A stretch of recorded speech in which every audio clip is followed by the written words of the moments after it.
Good day, ladies and gentlemen. Thank you so much for making time to join us. This is Sound Candid Talk, open forum political discussion show, the show that gives you an opportunity to air what you feel and think about the latest development on our political front.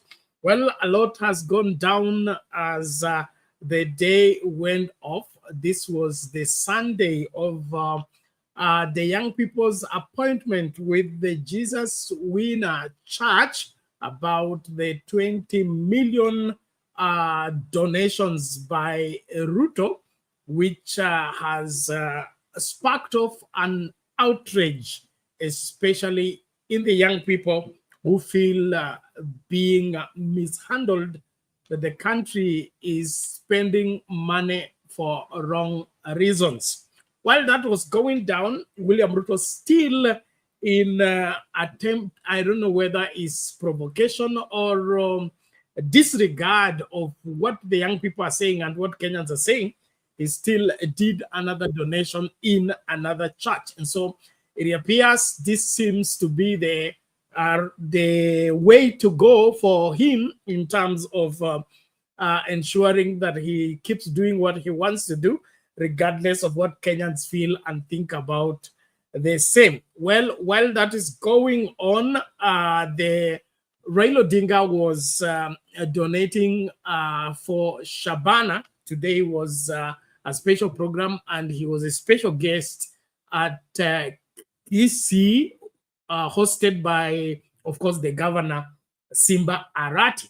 And it's like Kenyans were not so happy to see him as usual, and they let their they expressed their displeasure right before him, and that is in response to the pact that was signed between William Ruto and Raila Odinga.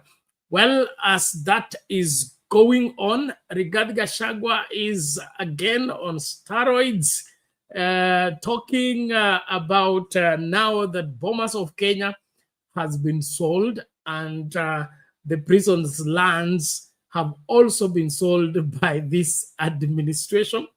He says the cabinet has nodded on the same. Well, all those are allegations that we may also need to look into. But as it goes, it appears this country is far from the woods as far as our politics are concerned and as far as safeguarding our resources is concerned. I want to appreciate everyone as you join from wherever you are. Please make sure you invite somebody. Let us gang up today and make a difference by straightening what is not straight and, of course, shedding light on those dark places and gray places, so that everybody gets, or rather makes sense of our politics as we ease life for the masses. Want to salute all of you joining us on TikTok, on Facebook, and YouTube as well. Apologies for starting late. The rains are back in Nairobi, and no sooner did the rains return this evening than there was a long blackout. It has just, the power has just been restored now.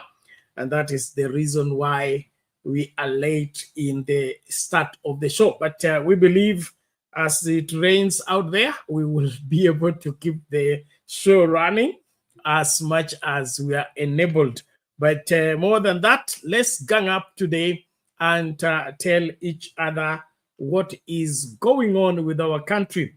And I understand somebody has declared tomorrow, today, which is we already past midnight in Nairobi, Kenya, is a public holiday. The demos will be on the streets. So it, I don't know how that is coming into play, but wewe ndio uko na jibu, mimi niko na swali. Na kushukuru kwa kujiunga nasi. Naomba tafadhali karibisha mtu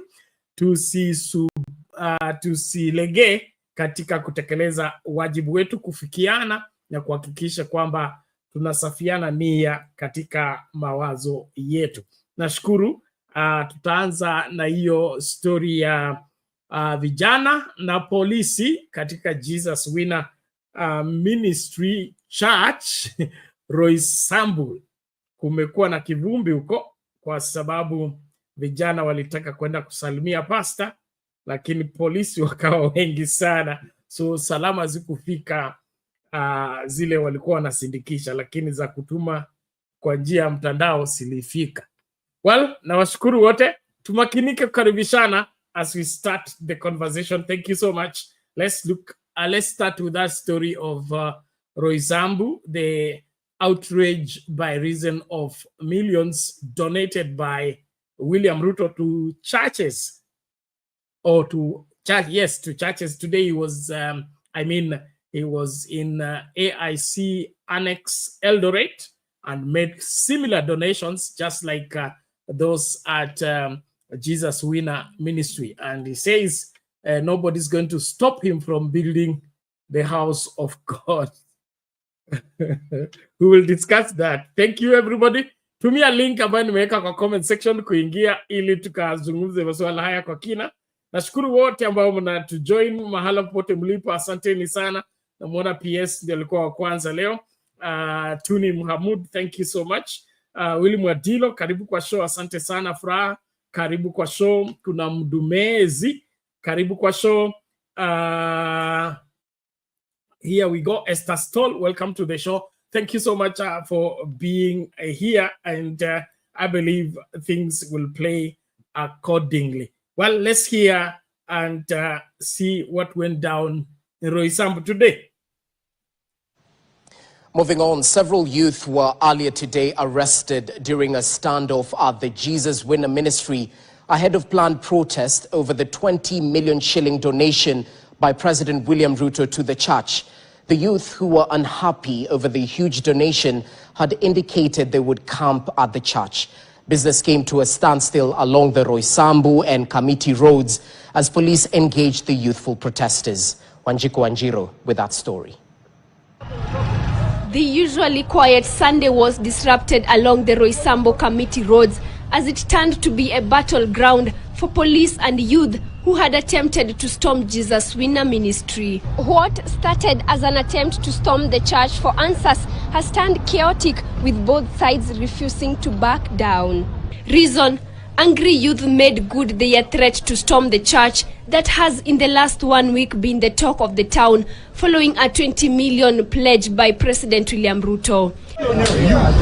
The youth had planned to take Bishop Edward Mwai's pulpit under hashtag Occupy Jesus Winner.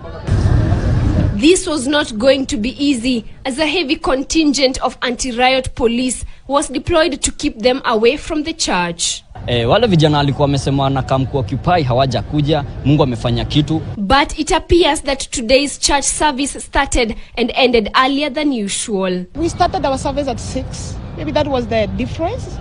We already started at 7 and we started our service today at 6. We normally finish our service at around 12 a.m. but 12 sharp, sorry. But today we finished our service until around, that was 10:20. The adamant youth, in their bid to enter the church, blocked Kamiti Road using stones and lighting fire on the road, disrupting the normal flow of traffic. The anti-riot police officers were forced to lob tear gas canisters at the youth in a bid to disperse protesters. During the standoff, one of Citizen's TV journalists was harassed by police officers who took his camera, formatted the footage and beat him up. Nimepigwa pale ndani, nimeingizwa pale ndani, nimepigwa. Maafisa wa polisi. Ndani ya kanisa, kwa compound ya kanisa pale ndani. Mahali wamefungiwa, kuna vijana wengine pia wamefungiwa pale ndani. Several people were injured in the day-long running battles in the area. Wanjiku Wanjiro, KTN. Well, still on hefty church donations.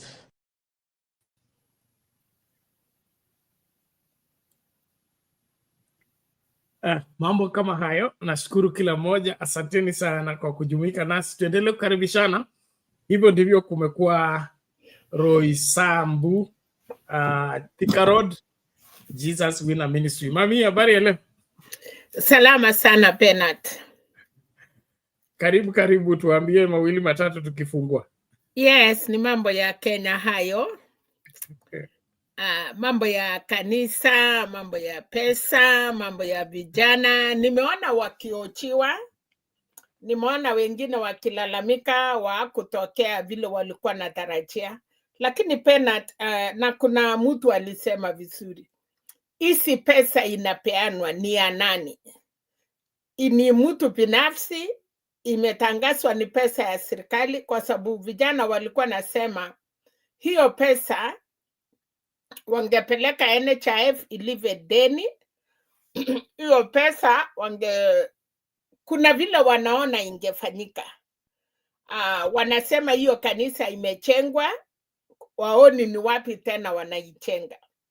Lakini freedom of speech is there, lakini pia kukanyaka watu wengine pia sijui hapo Penat, because nyumba ya Mungu unless siku hizi hakuna kanisa, ni biashara, so watu watafanya vile wanataka. Lakini kama mtu ametoa donation na anasema ni ya kanisa, na wengine wanasema wangetangaza, alafu kuna wenye wanasema hiyo pesa pia mingi ina influence wananchi kupika kura mahali wataki. Bernard, kitu moja nimeona Kenya ama generation yenye iko ama mambo venye iko sasa Penat, imefika wakati wanataka kulazimisha watu, lazima kama ni lazima nikupende, lazima nichukue maoni yako, lazima tufanye vile unataka. I don't think that is democracy Penat. Wale wanataka kubaki, tunakuja 2027. That is the time of election. Unless otherwise, kama rais ameimpichiwa, kama amekufa kwa ofisi, na wanajeshi wakichukua hakuna election, it can be 10 years, it can be 20 years. So the only option ni hiyo mbili ya rais ameaka dunia ama impeachment. Hii watu ya Kenya sasa, they are not even satisfied na kila kitu inaendelea. Wale wanakuja ni malaika, wanatoka wapi Penat? Where are these people coming from heaven that wako clean? Kwa sababu kama wangetuambia hawataki all politicians, young and old, kwa sababu kwa serikali ya sasa we have a lot of young people in government and we have old people. So this angel, hii angels wanakuja Penat, walituambia atupangwangwi, tukajaribu kuambia walikataa. The same mistake, these people will do it again Penat. Thank you. Okay, so asante Mami, a good start indeed. And that is also my place of concern. Like we are not putting in much consideration on what exactly we want with this country. Joshua, sijui kama umetimuliwa, karibu rudi tena ukatoe maoni yako.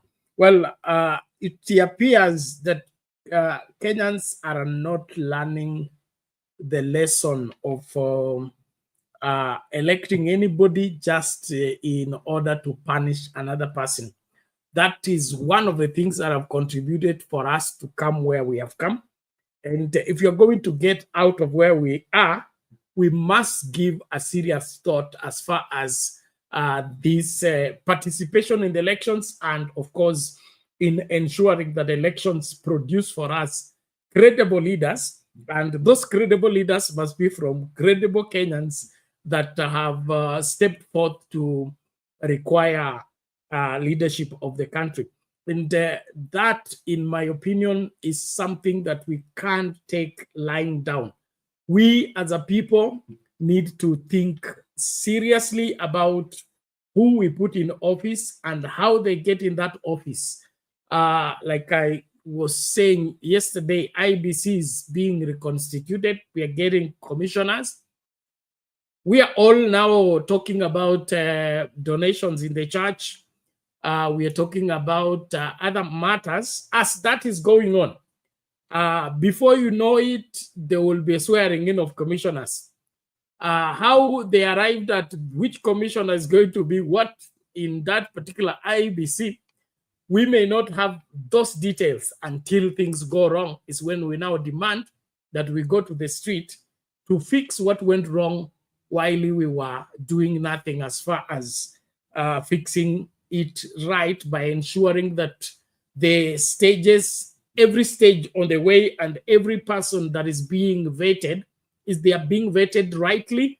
And if there is any credible information that should not allow those people to be in public office, that information need to be relayed in good time so that we can do what the saying goes, prevention is better than cure.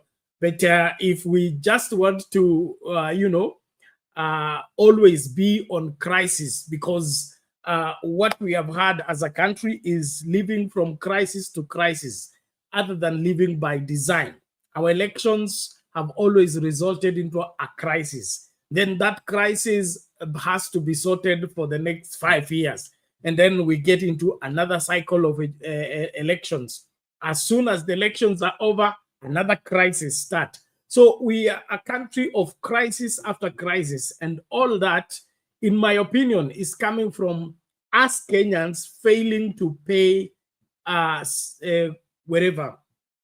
serious consideration in matters fixing something that has gone wrong once and for all. And that's what I invite us, even as we engage.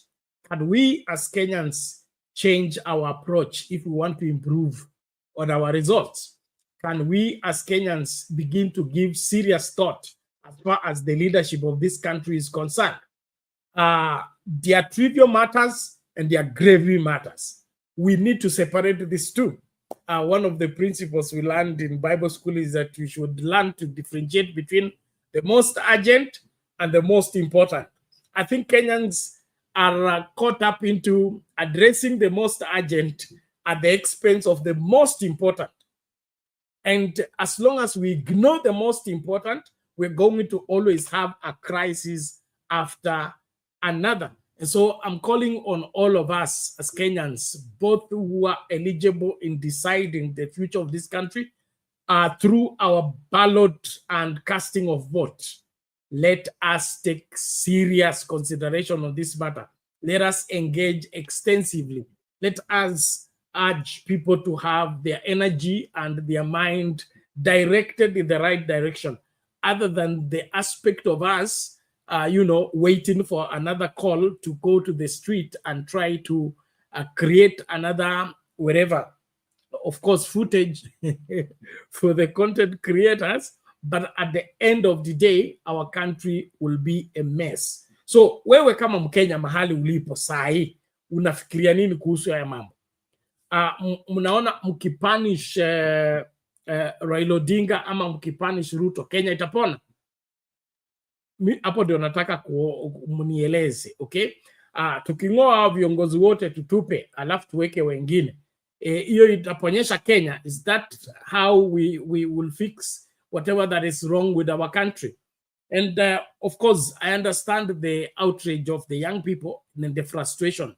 And of course, the opulence that has been demonstrated by the Kenya Kwanza administration is not pleasing at all, especially that feature of the Baringo school, where there are no teachers, there are no classrooms. And the same week that feature played is where Ruto goes to church and donates 20 million. That 20 million will serve better in fixing that school. And the school is in Baringo County, which is in Rift Valley, where William Ruto comes from. So if there is money for donating for church building, and that enormous money, because I think 20 million is able to build a school, a sizable, whatever number of classes. And if you're doing temporary structure, I think it will be a whole class, proper classes, furnishing of those classes, and of course, making sure that the school runs accordingly. So it's this aspect of, are we going to do religion at the expense of education? Are we going to do education at the expense of religion? Or what is it that we want as Kenyans? I invite your input from wherever you are. Thank you, those joining us on TikTok. Tafadhali share your live like video. Asioni likes zikipanda hapo kwa TikTok. Naomba tafadhali tuweke hizo likes kama unatupata, na utuambie una watch ukiwa wapi kwa comment section, ili tujue tunafikia kina nani sehemu gani. Pia kwa YouTube kuna questions, okay? The what is it called, the poll question that we are asking. The poll question is about the church donations and whether they influence the outcome of elections. Do you think political donations to churches influence voter decisions in Kenya? Do you think political donations to churches influence voter decisions in Kenya? So far, we can see how many people, 32 votes, 88% say yes, they are strategic campaign tools, and of course, 9% wanasema no, are genuine acts of giving, and 3% wanasema maybe, but for ethical concerns. Well, let's keep responding to the poll question, as well as liking the video, and of course, inviting more people to join from wherever you are. Well, let's keep going. Thank you so much. Naomba tucheze video moja, alafu tuangalie vile mambo yanakwenda. Mama tutusaidia kuchambua hili. Here we go. Na mtazamaji, kinara wa ODM Raila Odinga amepokelewa hii leo na umati uliomshtumu na kuondoka katika uwanja wa Kisii, wakipaza sauti wakiimba nyimbo za kupinga uwepo wake, kuonyesha kutoridhika kwake na mkataba uliowekwa na Rais William Ruto siku mbili zilizopita. Hali ya wasiwasi ilitanda uwanjani humo wakati wa baadhi ya vijana walipaza sauti wakisema Raila must go, na wengine wakiimba haki yetu. Baadhi ya mashabiki walikashifu Odinga kwa matamshi aliyotoa Hamisi alipopita katika kituo cha mafunzo cha ukulima cha Kisii, ambapo alipuuzilia mbali azma aliyekuwa waziri wa usalama wa ndani Daktari Fred Matiang'i kuwania urais mwaka wa 2027. Mashabiki hao walianza kuimba jina la Matiang'i wakati gavana wa Kisii Simbarati alitaja jina la Raila. Odinga alikuwa akizindua rasmi vifaa vipya vya kucheza vya timu ya Shabana FC inayoshiriki ligi kuu ya shirikisho la soka la Kenya. Ambayo ilifanyika jana juzi. Tafadhali baba, wananchi, maisha ni magumu sana, na tunakuomba unapotembea mbele, ninajua kwamba ulikataa mambo ya masuala ya kushirikiana, lakini kwa ile memorandum tunaomba hakikisha Kenya haiwezi rudi nyuma tena. Tuendelee kuwa watu ambao tunapenda umoja wa taifa letu. Tusikubali mambo ya ukabila kuingia katika nchi yetu ama kuingia katika Kisii County. Tuko pamoja. Tunataka kuunganisha Wakenya wote pamoja. Kenya ni muhimu zaidi kushinda sisi zote. Kwa hivyo mimi nasema yale tunataka kuona hapo mbele, kuona kama Kenya inaendelea kwa njia ya muungano, mambo ya ukabila tumeweka kando, mambo ya ufisadi tumeweka chini, hata Wakenya wote tunaungana kama kitu kimoja.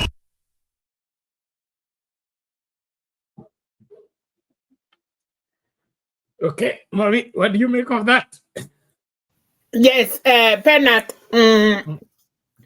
leo ikiwa ni wakati ya vijana wachezaji wa mpira, na kwa sababu china ya Matiang'i pia imesemwa anataka kusimama kama rais, na nilikuwa naona kwa YouTube wengine wakisema unajua sasa nipashe, wanasema kuna wale siamini hayo, wanasema watu walinunuliwa waongee, but this is the first time Penat, kila mtu akitajwa wako na haki kukuwa na hiyo incitement, but pia wanasahau ya kwamba baba always ni baba, ana hiyo reaction, anaongea. Unajua kama ni hii vijana wengine wangeanza kuchipiana na vijana kiwanja, lakini anasema tuweke Kenya pamoja. Na mi nimeshukuru, nikasikia vile Simba Arati anasema hatukukuwa tufanye, lakini yale imefanya tukutane ikuwe implemented. But pia Matiang'i kusimama ako na haki, na wale wanatakia Matiang'i pia wako na haki. Wale baba na Ruto kama anasimama, kila mtu ako na haki. Tuko na miaka 2.5 penalty. We need still to have services in this country. Lakini kama tutaanza kufanya campaign now, tutachoka barabarani na hakuna kazi itafanyika. Vile ulikuwa umesema, ukiinsight wananchi, wale wako kwa serikali wanafurahia kitu kama hiyo, kwa sababu saa ile nchi imetulia penat, kuna maofu huwezi fanya kwa sababu macho ya kila mtu anaangalia. But when the country is like this, mutakuja kustukia hiyo mambo ya APC wametoa, hata tunastukia wameprint, na kwa sababu amuku concentrate, amukutaka kujua ile mambo ya muhimu ya kufanya nchi yetu. You are focusing on Ruto. Yes, tumejua Ruto anaenda. Why don't you start focusing on how to get him out there? Unajua wenye mtu kama Ruto ama Raila wanafurahia sana kwa sababu mkikongana penalty, when the peace is not in the house, watoto wanapotea. So leo tumeona hiyo ni ya kwanza, tumeona Kisii, na mimi najua wataendelea kutembea. Nao hata pesa walikuwa napelekewa wafuasi wachezaji ya mpira ya Kisii, I don't think walipata haki yao. Kama vile wanaongea mambo ya pesa hiyo ya kanisa. How will you shout the people wamekuja kudonate kwa sababu ya wachezaji? You do wrong things in the wrong place, or you do the right things in the wrong place. Let us call a spade penalty. Ha vijana wenye wanacheza wanahitaji fidhaa hili mpira yao iende mbele.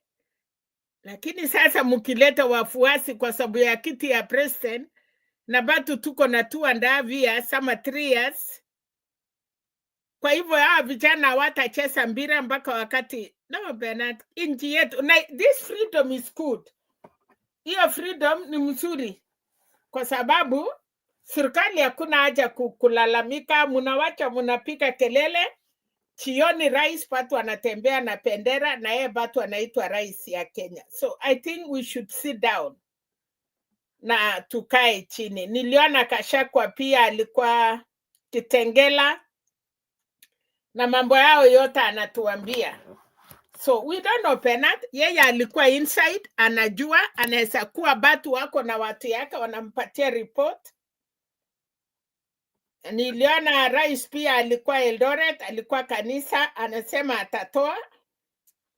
Na wengi wamekubaliana ya kwamba yeye kutoa pesa ya kanisa hajaanza leo. Amekuwa akitoa hiyo pesa yote. Lakini siku hizo ingine hatukumuuliza unatoa wapi hii pesa.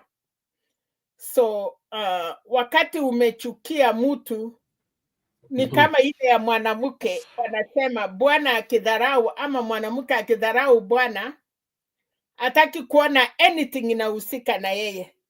Wanaume anasema hata hiyo watoto hata kama ni yake umezaa, anakuambia uende na hiyo watoto hata hataki kujua ni wake. But dakika ya mwisho saa ile mama ameenda na watoto wakaenda kung'ang'ana, wakasoma, wakakuwa watu, unakuta baba anarudi akitembea na mkuu akisema walikuwa watoto yangu.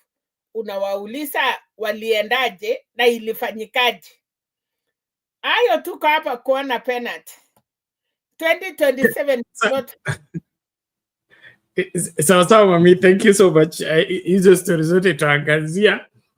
Let me just play the Baba Raila Odinga's remarks about Matiang'i and see where the problem is, if that is the problem. Okay, is it an incitement, or the Baguzi people are justified to protest? And then, of course, we're going to link it to the history of that attitude towards general elections with the mentality of Mutuetu. Let's just hear this first. ODM leader Raila Odinga took his consultation tours to Narok County in Rift Valley and his Nyanza backyard in Kisii County. Odinga met ODM supporters to discuss issues of national importance and to seek the counsel of his support base ahead of the awaited announcement he has promised to make soon. It was while in Kisii County that Raila appeared to downplay former Cabinet Secretary Fred Matiang'i's bid to vie for presidency in the 2027 general elections. Nothing like a community producing a candidate. Somebody who is running for the presidency, of Kenya. You see, you cannot be elected president of Kenya on the basis of the Kisii votes, or the Luo votes, or Luhya votes for that matter, or even the Mount Kenya votes. If you want to be elected, you'll be elected by a Kenya general. According to Odinga, it takes the support of the entire country for one to win presidency. Matiang'i is poised to be among leaders who have set their eyes on the presidency in 2027 to challenge the incumbent President William Ruto. Mr. Matiang'i has not, as things stand, come up to speak, to declare that he wants to run for the presidency. So I don't know where you're getting that information.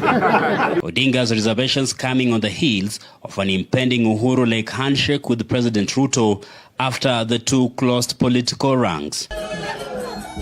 In Narok County, the former ODM leader highlighted various issues facing the region as he appealed to warring communities along the Kisii-Transmara border to maintain peace. Came to talk to my people here from the Mar community.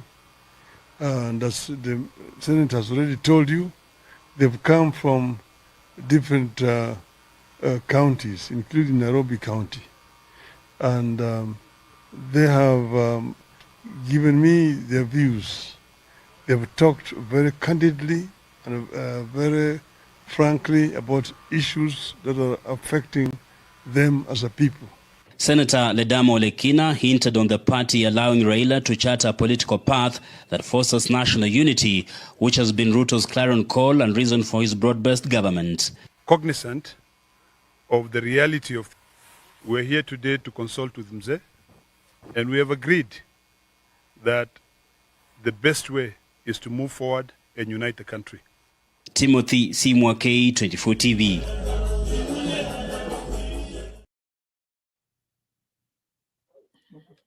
Okay, there you go. From the horse's mouth, what Baba said exactly and how he said it.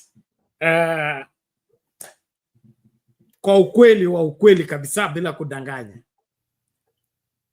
Wangapi hapa wamemuona Matiang'i akitangaza kwamba atarani kwa president? Kama uko na hiyo video, naomba uniletee. Saa hii tu tumalize hii mambo mara moja. Baba said Matiang'i has not declared.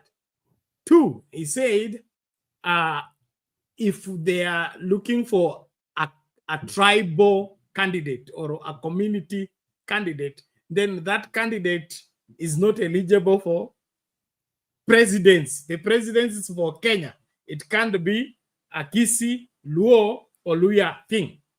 So where is the provocation in all this? And why would that be a problem? I think it's clear that our problem has been two communities coming together to form up, to take the presidency, and then end up having a government that does not address the issues of Kenyans. So ni kipi kibaya ambacho Baba alisema katika hiyo statement? And kumbuka alikuwa anajibu swali kutoka kwa journalist.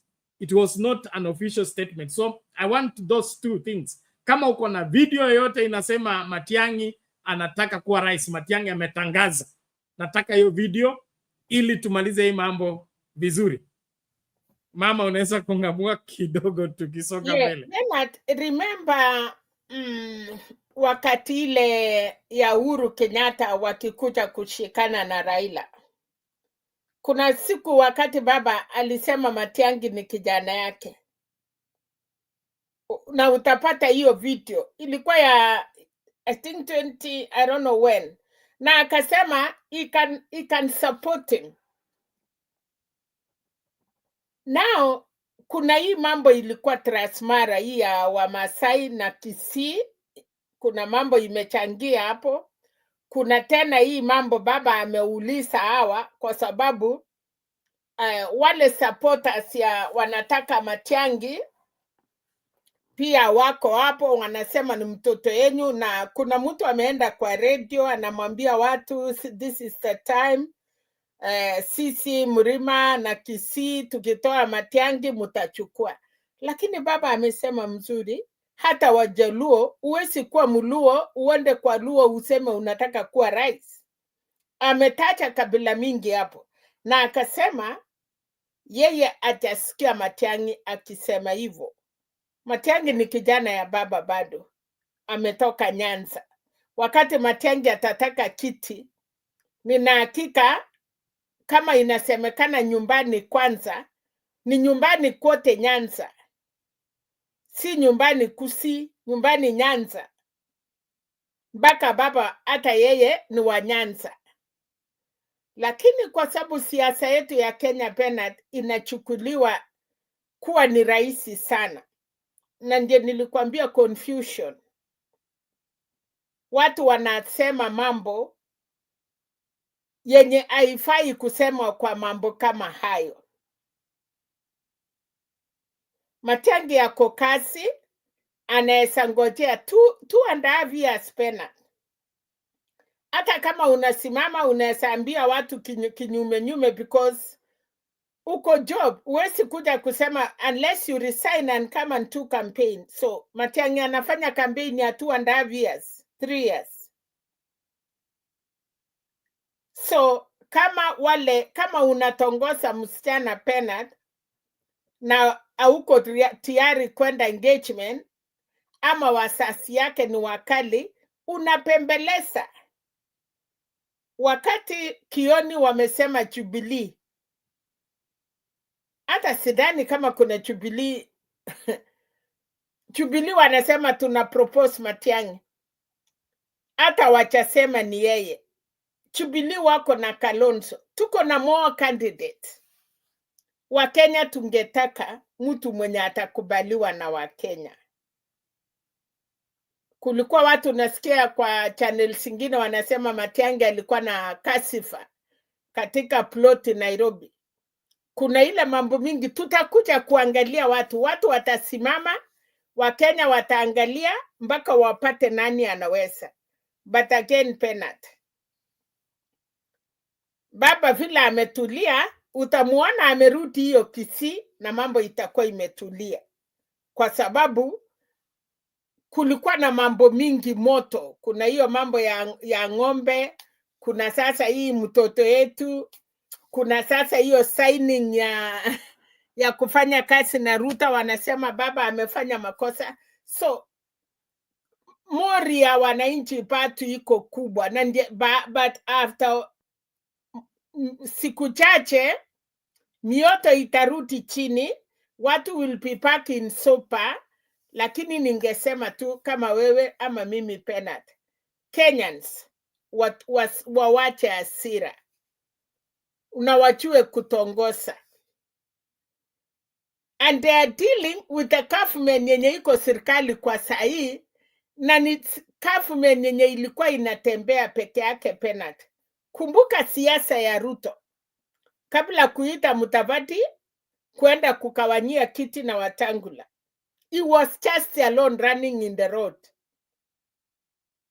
Ali make it kama aliipa ama alichakuliwa, hatujui, kwa sababu Chebukati ali confirm, kotini waka confirm, na tunafurahi Chebukati mwenye atakuja this time round unless ametaka hata yeye kuwacha watu yake. Unajua hiyo kitu pena nafikiria iko na shida. Mahali wa Kenya wanapiga nduru huwezi kaa. So tunangojea ya hot air. Mimi hata siwezi tulia mpaka nione hot air pia ameenda, na tumalizane na mambo ya Supreme Court. Tulete watu wapya. Ingine Bernard, niliona baba, najua watu wengi, niliona kijana Kasmuel. Mami, before you introduce that, tumalize hii ya Kisii. Na hiyo ya Kisii ndiye alikuwa huko, si ni vijana walikuwa huko. But hiyo ya Kisii ni kwa bahati mbaya. Kisii imepatikana na mambo mingi. Bernard walikuwa na mambo ya na batu wanaongea. Wako na mambo ya cattle rustling. Kuna hii mambo ya Matiang'i. Simeshikana. Kuna sasa hii kusign agreement after 1 day. Of course, unajua bibi akiolewa na amelasimishwa kwa bwana, hawezi enda kwa kitanda kwa nyumba mpaka wamama wapembeleze, wamwambie inakuanga hivi.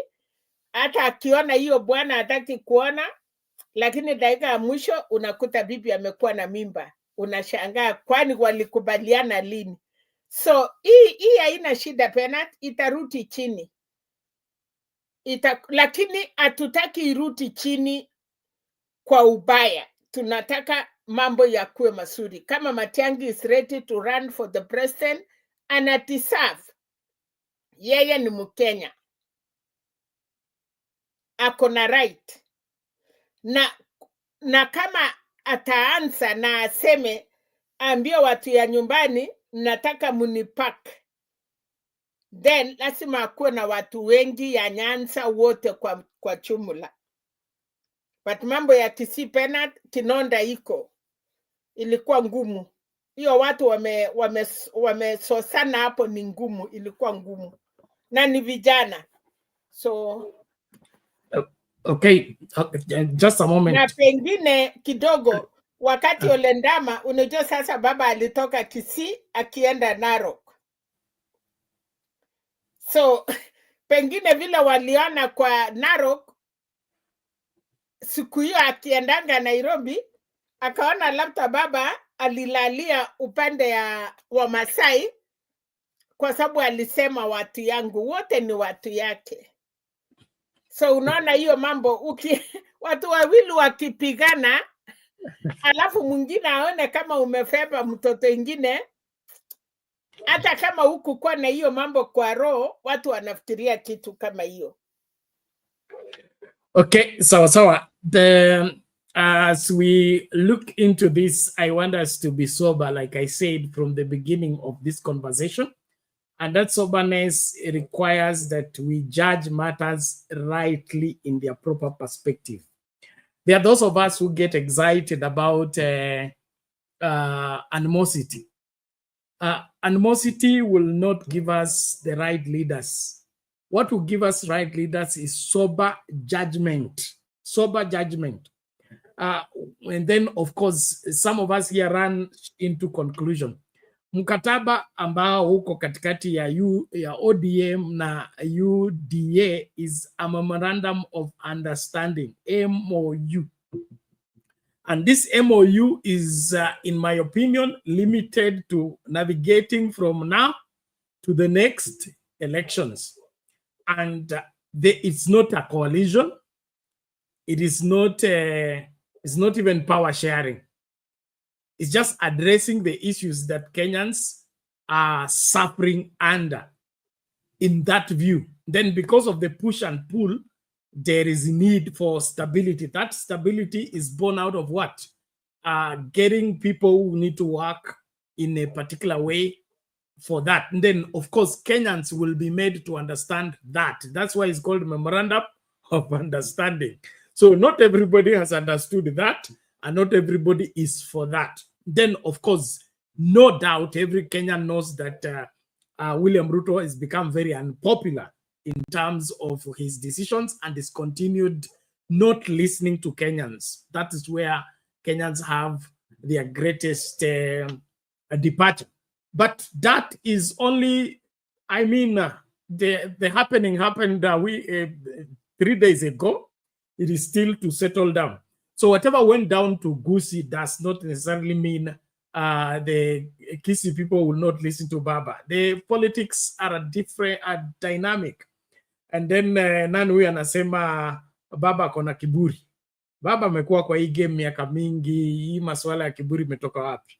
Relaxini tafadhali. Mambo itanyooka tu na tunajua vile huwa yananyooshwa. Kila Mkenya lazima tujitahidi. Kile mimi sitaki ni wewe ukasirike, utumie hiyo hasira kwenda kupunish Baba ukichakua mwizi mwingine. Okay? Huyo mwizi akianza kukuibia, unaanza kuuliza Baba ako wapi. Sasa hapo ndio mimi siwezi kusamehe. Hiyo ni kuambie tu ukweli. Because we get so much worked up on small trivial things. Like the purpose of the meeting today, it was Shabana FC. Walikuwa na launch kit yao, and then of course kuna contribution, and Baba was a guest in the Shabana program. It was not a political rally. It was not to address anything political. And so, and of course, our media has also become gutter press to stretch matters to suit the excitement and, of course, appeal to the few emotions around. In my opinion, nothing went down in Kisii today that is worth somebody making any conclusion as far as politics is concerned. And, of course, in Kisii, we have members of parliament that are UDA. The anaitwa majority whip, anaitwa na Osoro. Is he not a UDA member of parliament? In fact, like in Kisii, I think the ODM has members, UDA has members of parliament. And so we cannot in any way say that Kisii is now going to vote a different way simply because they booed Baba today, and now the Kisii people are to be congratulated for walking out of the stadium. Walienda stadium to launch vest kiti jersey ya nini ya Shabana FC. Baba amedonate 1 million to that particular football team. I think Sakaja akatoa 300, the Migori governor akatoa 100,000, things like that. And so it wasn't a political meeting. It wasn't supposed to address Kisii politics, but because we are political animals and we want to make politics out of everything, so we rush into our conclusion. And that's one place I have a very, very serious departure from our analysts of today. They are very naive and they keep jumping from one matter to another. The truth is, every unpopular decision will be made with resistance, but eventually it works. I remember the time when I saw Baba and Uhuru on Harambee steps. That day I died. I mean, it was unexpected. I didn't know what to explain, and there are people who are asking me what is happening. I had no idea, and it was unpopular. Everybody went quiet about it. But what happened? 2 months, 3 months down the road, everything had been sorted. So we are too quick to jump into conclusion, in my opinion, and we need to relax on that. So before I bring Furaha, let me just get this. Somebody has sent me this weather, and it's a bit funny. I'll just read it out. How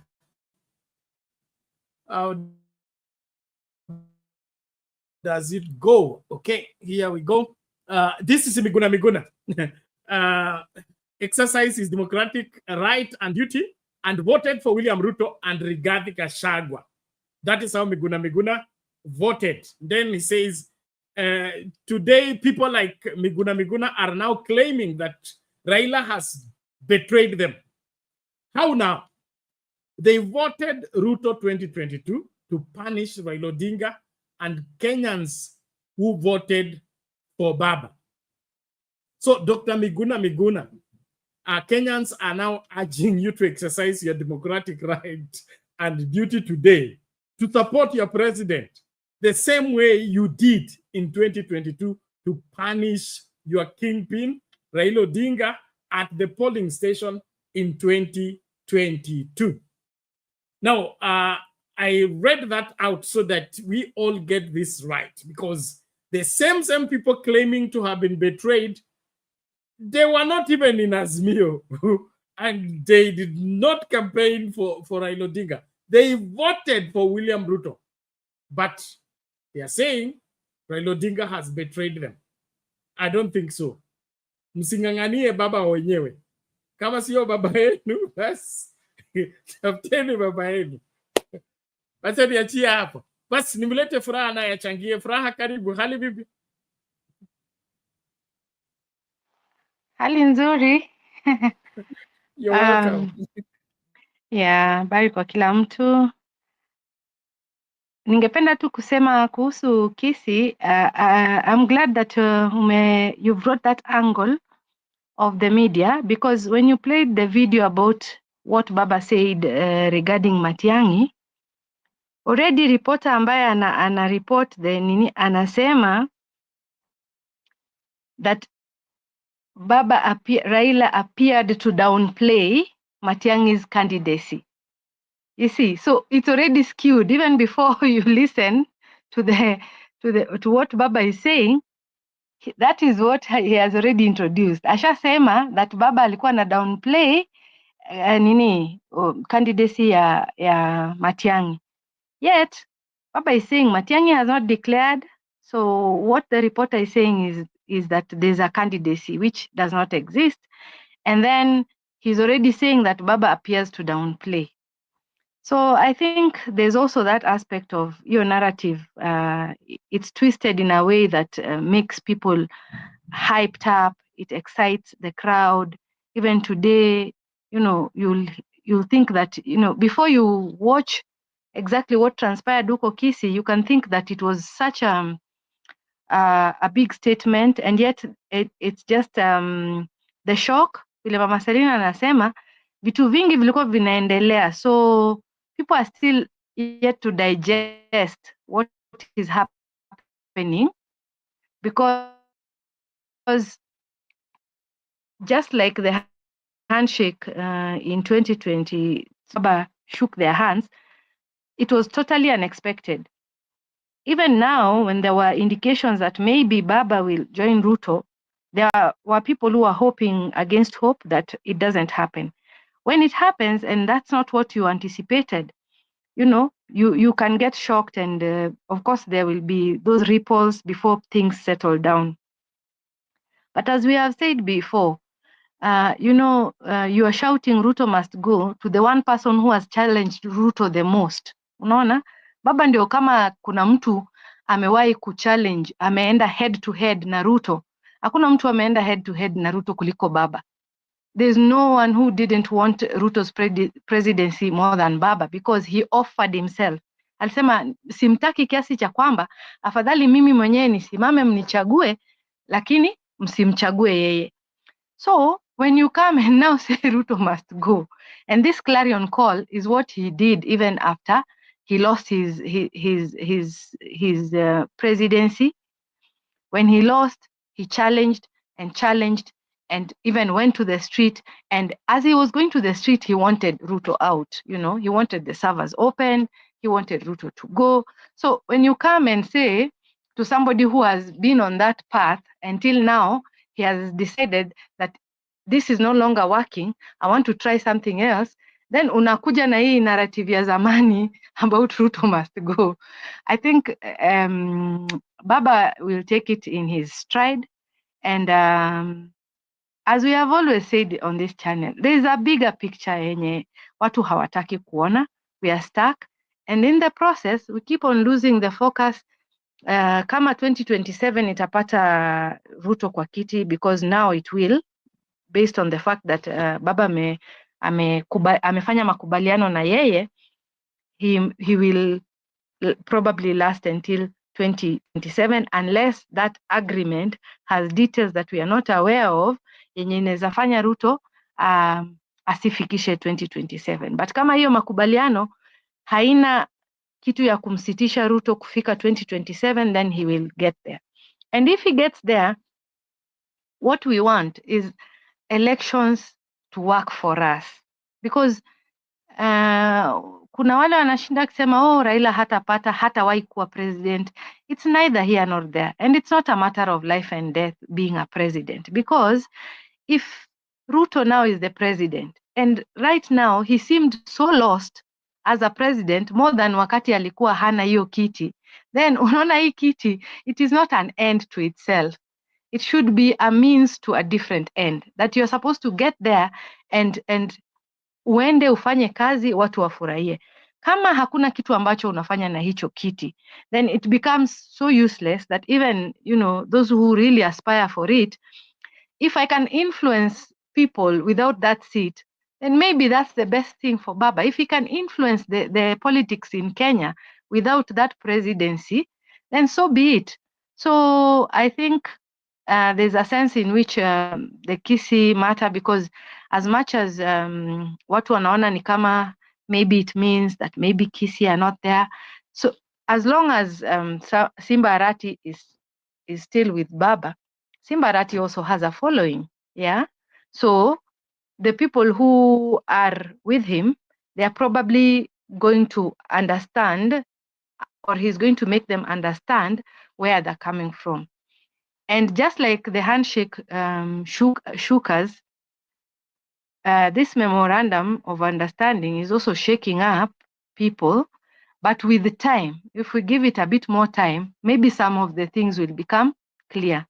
Just the way Mama has explained that, you know, Gachagua is speaking on this side. Yesterday, I think I saw Sabina, when the signing was happening, I saw Sabina Chege, I saw Tuju, you know, there are a lot of faces in there that tells you that this, it's bigger than we try to see it. There are a few faces that I expected to see there that I did not see. What does that mean? So I think we should give some of these things time, but the focus of Kenyans, as we have always said, we like to go the narrow way. We like to look at things very narrowly, and we forget that hata kama tunataka kupeleka Ruto nyumbani, kama hatumpeleki by some unconstitutional means, we will have to wait for the vote. Na tukienda huko lazima tuwe na kura, lazima tuwe wengi, lazima IBC iweko, na hiyo IBC isikue ni ile Ruto anaweza kumanipulate achukue tena uongozi. So kama tumesahau haya yote, tuko very busy shouting Ruto must go, kama we don't know how, we are still wasting our time. Nitaanzia hapo. Okay. Thank you, Fra. That's a good one, and that's the clarion call. Let us slow down. Let us check. Let us assess matters properly. UK, this is how do I pronounce this? Okay, this should be UK, if I'm not wrong.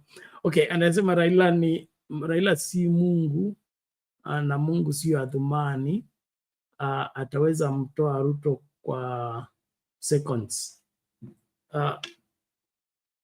Okay, I wanted to respond to this. He downplayed wakacheka, but hawezi ona unawares. I think you are overreading. The laughter was about Baba's response to the question asked by the journalist.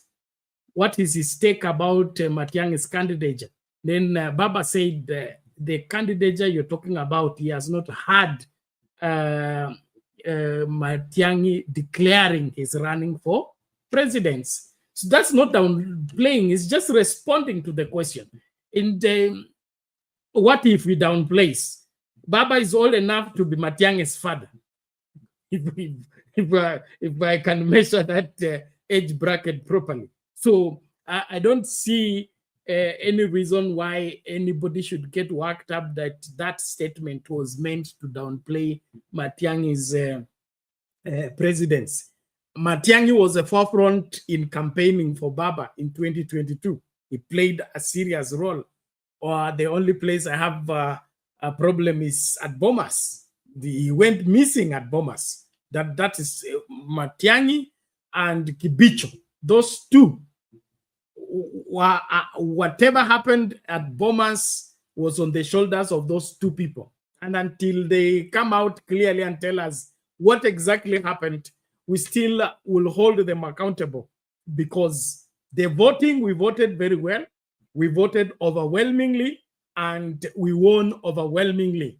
Why did Matiang'i and Kibicho surrender our victory to some passers-by? They were the one with the seat of internal security. They were in charge of the police. So hilo ni swala nyeti ambalo lazima tulishughulikie.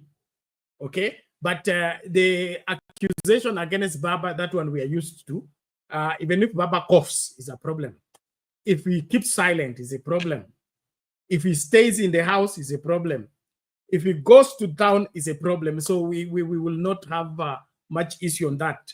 Matiang'i is free to declare the candidature. Na kila mtu, hata mimi. Then kutakuwa na siku ya mchujo. Okay? That you have declared doesn't mean you will be president. You can declare. Okay?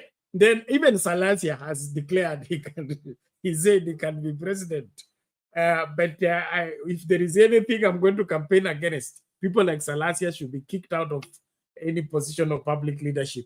They are bad example to our young people. So what I'm saying here, let us not make a mountain out of a molehill. Tuachane na hiyo maneno. Tuangazie maswala sisi kama wa Kenya. Are we going to vote again emotionally other than soberly, deliberately? How are we going to ensure that we will influence the people going to vote with their brains, not to vote with their emotions? Because going the way we are going, there is Mr. Guru. Mr. Guru alisema hapa, if nothing happens as far as the revolution is concerned, the 2027 elections are going to be most tribal. Most tribal in the sense that 2002, when Raila said Kibaki tosha, what happened? Nyachae walked out of Uhuru Park. I went to register himself as a candidate for 40 people. Okay? And he ran. Get me the results. For 2002, how many votes did Nyachae get? So it's a matter of, we can have a candidate for every tribe. Waluya wasimamishe, Wajaluo wasimamishe, Wakikuyu wasimamishe, Wakamba wasimamishe. We'll have as many candidates as the tribes in Kenya. But at the end of the day, wale wako na numbers will carry the day. So especially if you have less numbers, you should be the most friendly. Not your. So if there is animosity between the Luos and the Kisis, who profits? Humiliating Baba. Will the Luos support you? Is that the way to win the Luo vote? So before we glorify things, let's look keenly. Like Mama uses here the seduction program. You don't seduce by insulting your father-in-law to be. that will be problem from the word go. So if we are going to have a country, let us think soberly. Especially on this show, we are going to change the approach completely. We want Kenyans to think. We want Kenyans to stand. Not this madness of Miguna Miguna. Miguna Miguna came here in 2022, told us the best candidate is William Ruto. Miguna Miguna was the first one on X, now saying Ruto must go. He became the leader of the Gen Z. These were the people behind the office, wherever, working out on how Gen Z should go out and chase Ruto out. In 2022, he did not tell us that. And the reason why I don't take Miguna Miguna stand kindly is because he's an international learned lawyer of many years. So his decisions need not to be like a layman. His decisions ought not to be like Mama Mboga na mtu wa mkokoteni. So watu wa mkokoteni naweza kuwasamehe. Mama mboga wale walisema tuamka mapema twende kupiga, hao wanaweza kuwasamehe. But Miguna in his soberness and in his articulation of understanding law, both locally and internationally, he said William Ruto is the best candidate. Let him stay with his best candidate until he apologizes to Kenyans and tell Kenyans he was deceived. He should tell us who deceived him. His story about Raila Odinga betraying him, it doesn't add up. Thank you. Mama, ulikuwa unasemaje?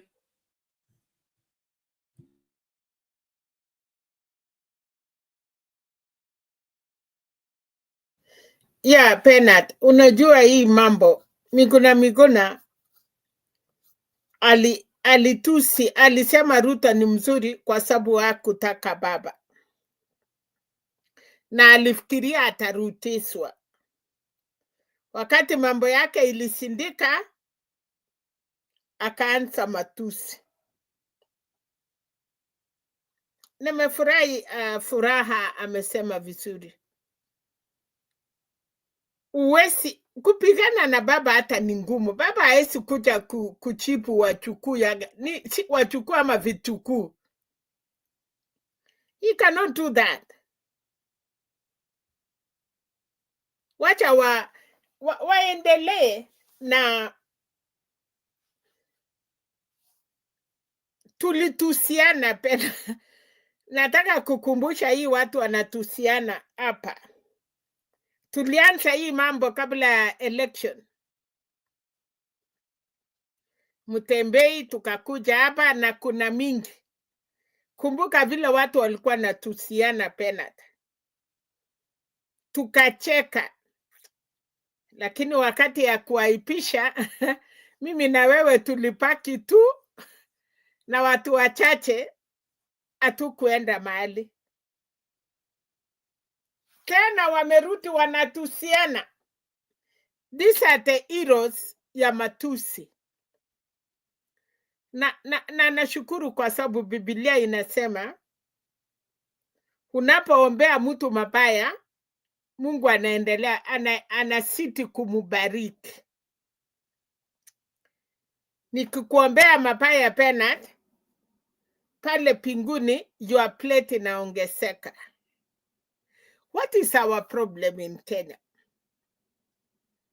Baba leo akiwacha aende nyumbani kwake na atulie. Tuliambiwa na Gladys Wanga ya kwamba baba ametengeneza, anaweza enda nyumbani na apumzike Penat. Aendanga atembee kama kina Obasanjo. Anyamase. Hata saa hii vile ameungana na Ruto na anyamase wiki moja. Hawa wanamutusi baba. Utakuta tena wamesema baba ako hapi tunamalizwa na ameingia serikali. Huyu baba tumuombee mpaka wakati atadeliver Kenyans. Kwa sababu akiwaachia katikati, baba haezi enda nyuma, baba haezi enda mbele. Chua na hii uchungu yote hii unasikia hii yote si ati ni nini. Walituambia baba akitoka Addis Ababa kama ameanguka kiti ya OAU, mkutano ya kwanza Kamukunji. Walingoja wiki moja wakaanza kubabaika. Wakasema Joe ameonekana sijui Dubai, sijui Junet, wakaanza matusi hapo.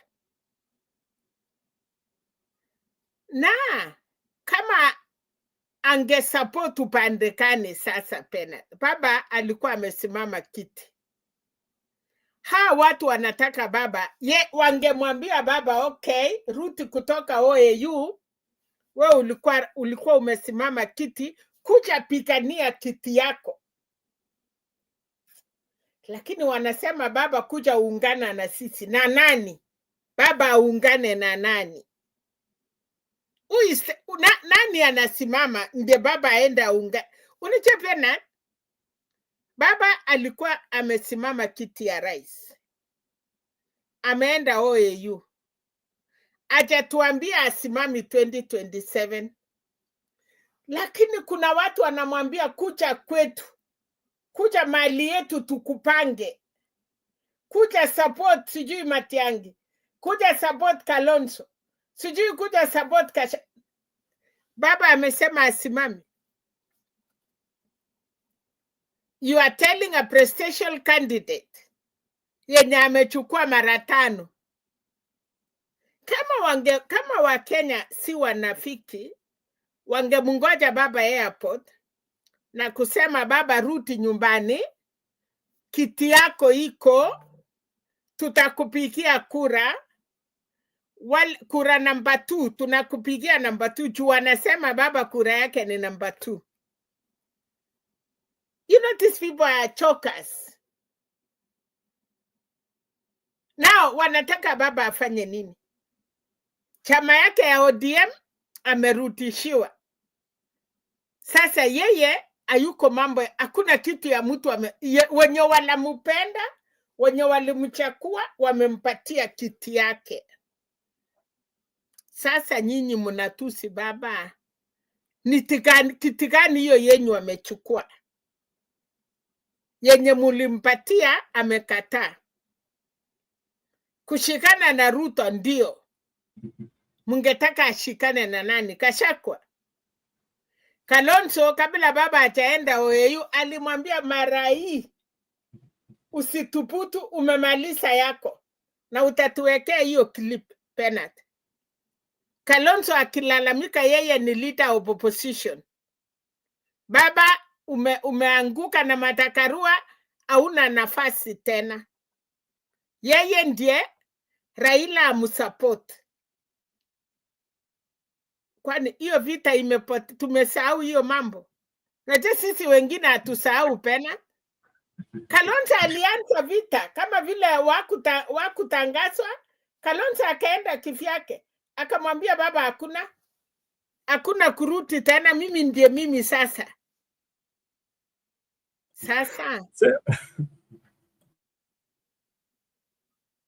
Yes, sema pena. Sawa mami. It's interesting. Huyu baba aende retire, aende Bondo, lakini asiende akuje kutujoin. Hiyo kujoin haiwezekani. But I talked about the 2002 election results. Before we change gears, let me just read them out. This is not from a reliable source. I mean, it is on, this is Wikipedia, I think so. The 2002 elections, 27th of December, 2002. We had Mwai Kibaki of NAC had 62%, 62.2, followed by Uhuru Kenyatta, 31.3%, and number 3 was Simeon Nyachai of Ford People at 5.89%. Figures, Nyachai had 345,152 votes. Uhuru Kenyatta had 1,835,890.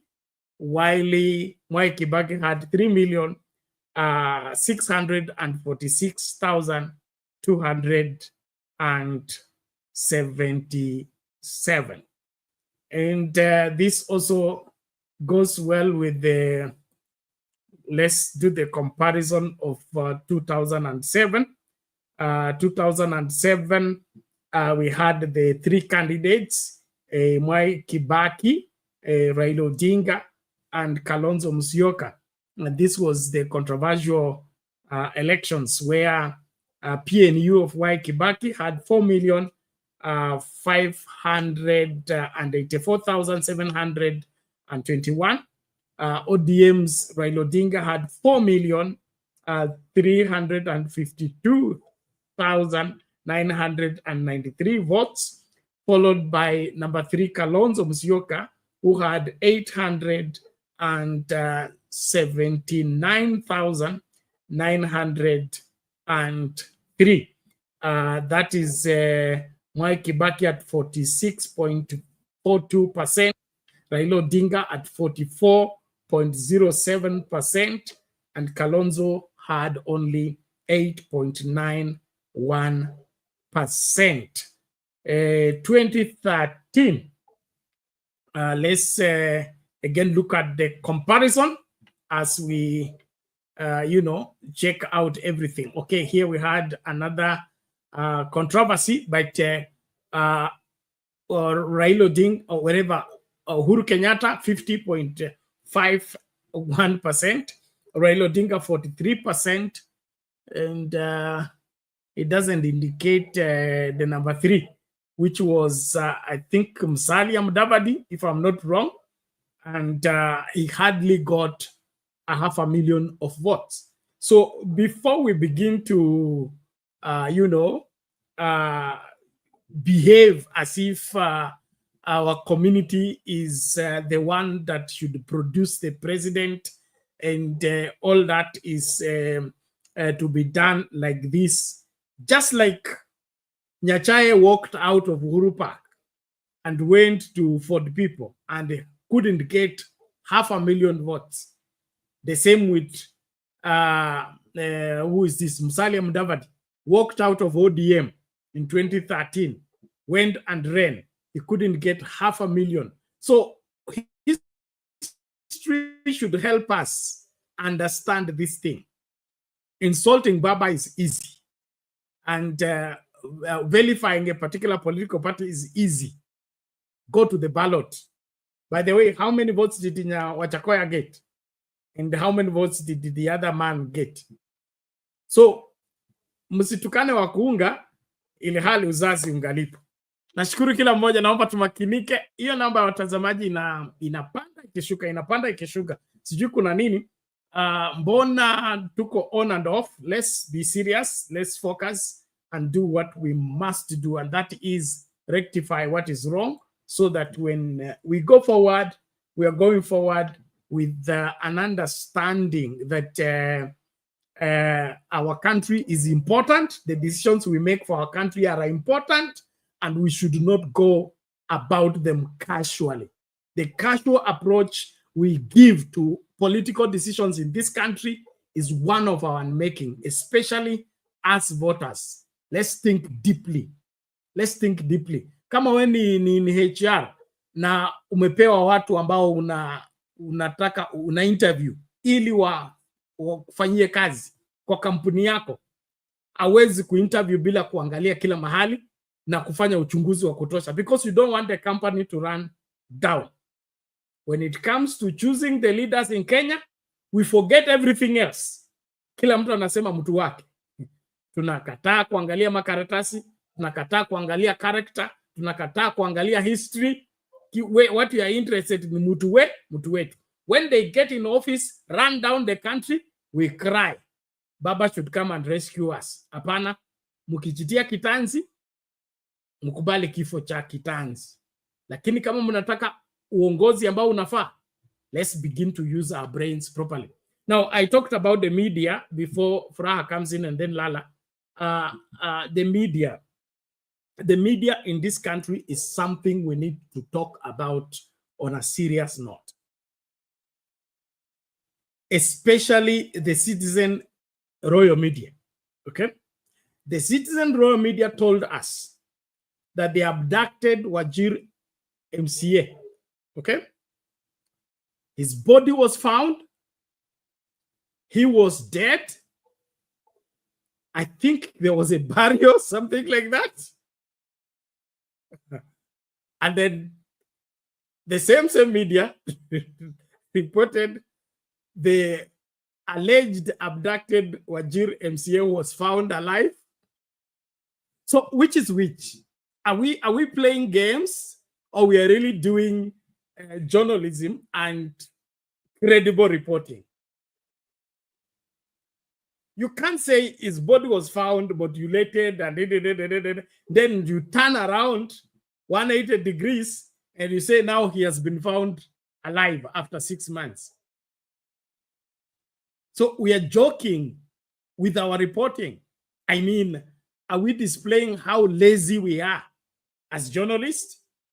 It's something we can't underrate. I'll play that video and then after Furaha will weigh on and then we bring in Lala. Naomba tafadhali tumakinike na tuhakikishe kwamba tunafuata ya mambo ipasavyo. Let's look at that. KTN. Shifting focus, it's a huge sigh of relief for the family and relatives of missing Wajir MCA Yusuf Hussein Ahmed after he emerged at his Nairobi home after more than 6 months.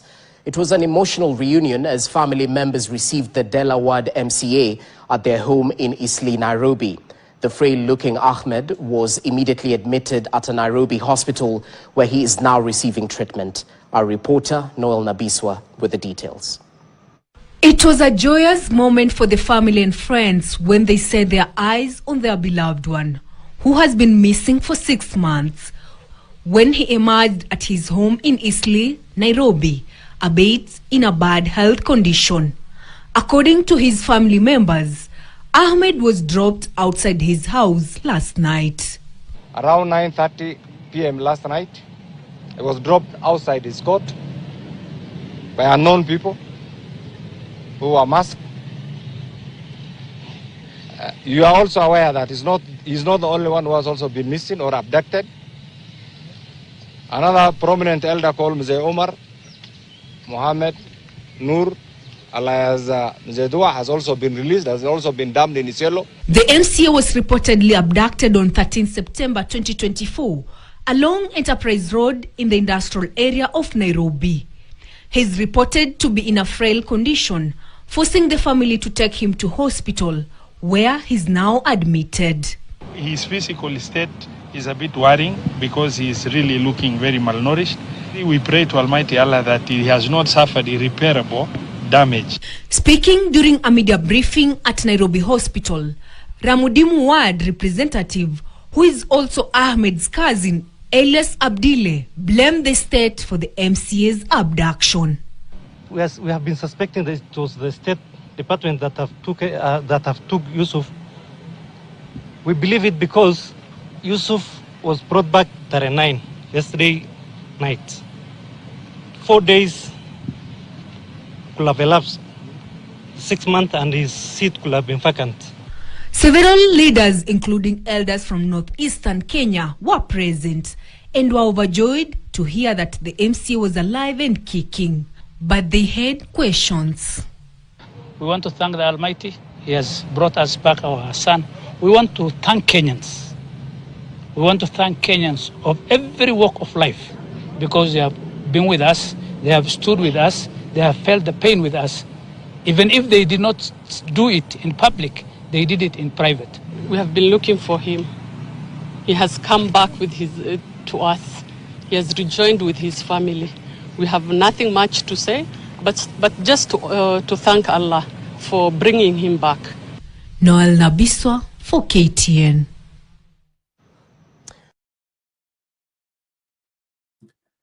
There you go, Furaha. You can weigh on that as we move. Yeah, we as we have already said, the media needs to be very careful because they're supposed to be a watchdog. So if they have not investigated something thoroughly, if they still don't know the actual conclusion, whatever information they get, they need to verify it before they bring it out into the open, because they whip up emotions and then later on you find that they were not correct, and that is something that we still need to work on. Because I remember even the other day when I was on Sound Candid and Douglas played a clip where Abdikadir was highlighting this mongrel, what Ruto was calling mongrel of a government, because we are clear that we don't have an opposition, but we are stuck as Kenyans, we are stuck on opposition, and we think that, ODM is in the opposition. We don't know about minority and majority, and the fact that both are supposed to check the executive as the legislature. Then, in that clip, you can see how Abdikadir is writing the narrative to point out that, you know, the common factor is Raila, and the variable are the various presidents with whom he either had a government of national accord, the handshake, or now the memorandum of understanding. But I am just wondering if he has lost his memory in terms of being the very outspoken journalist who interviewed Marjan before the procurement was done.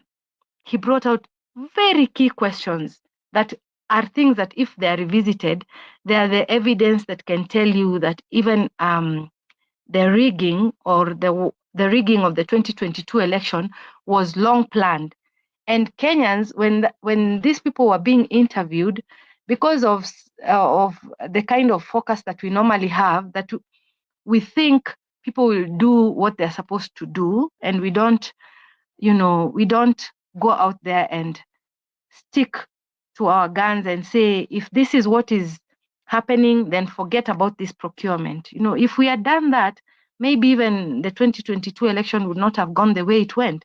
He was there asking Marjan questions that he couldn't answer, you know, and there were glaring indications that this thing is going to be procured, you know, unprofessionally.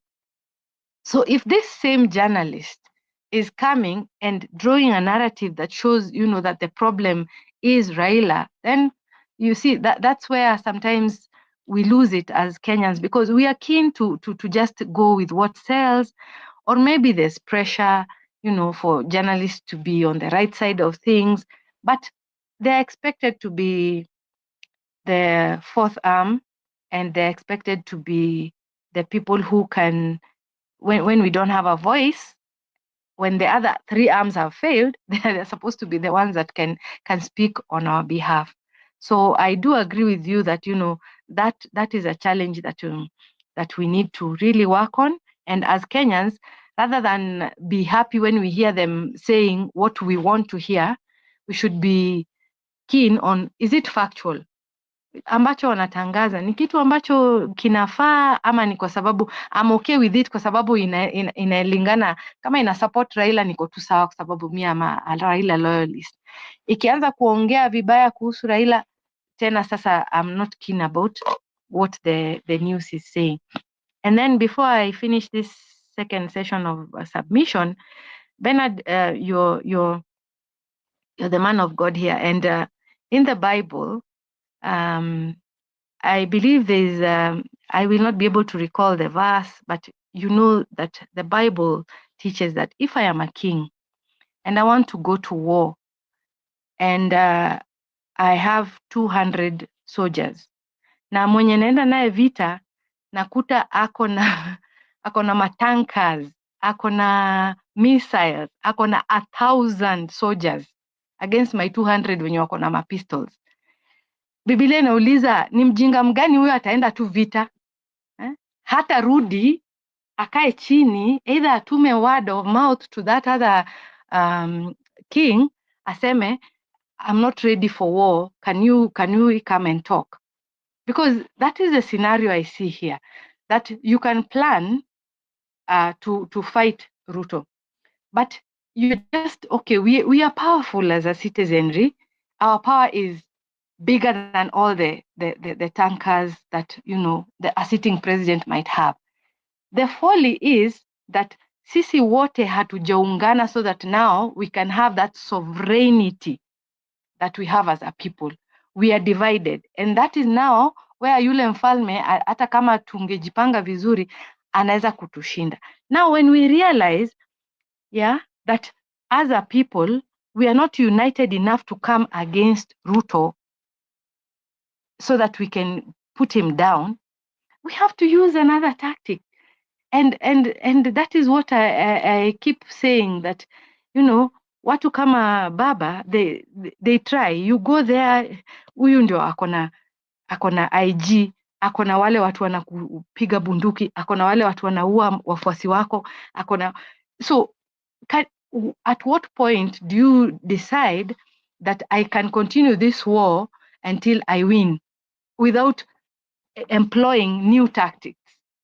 So if Kenyans, we want to stick to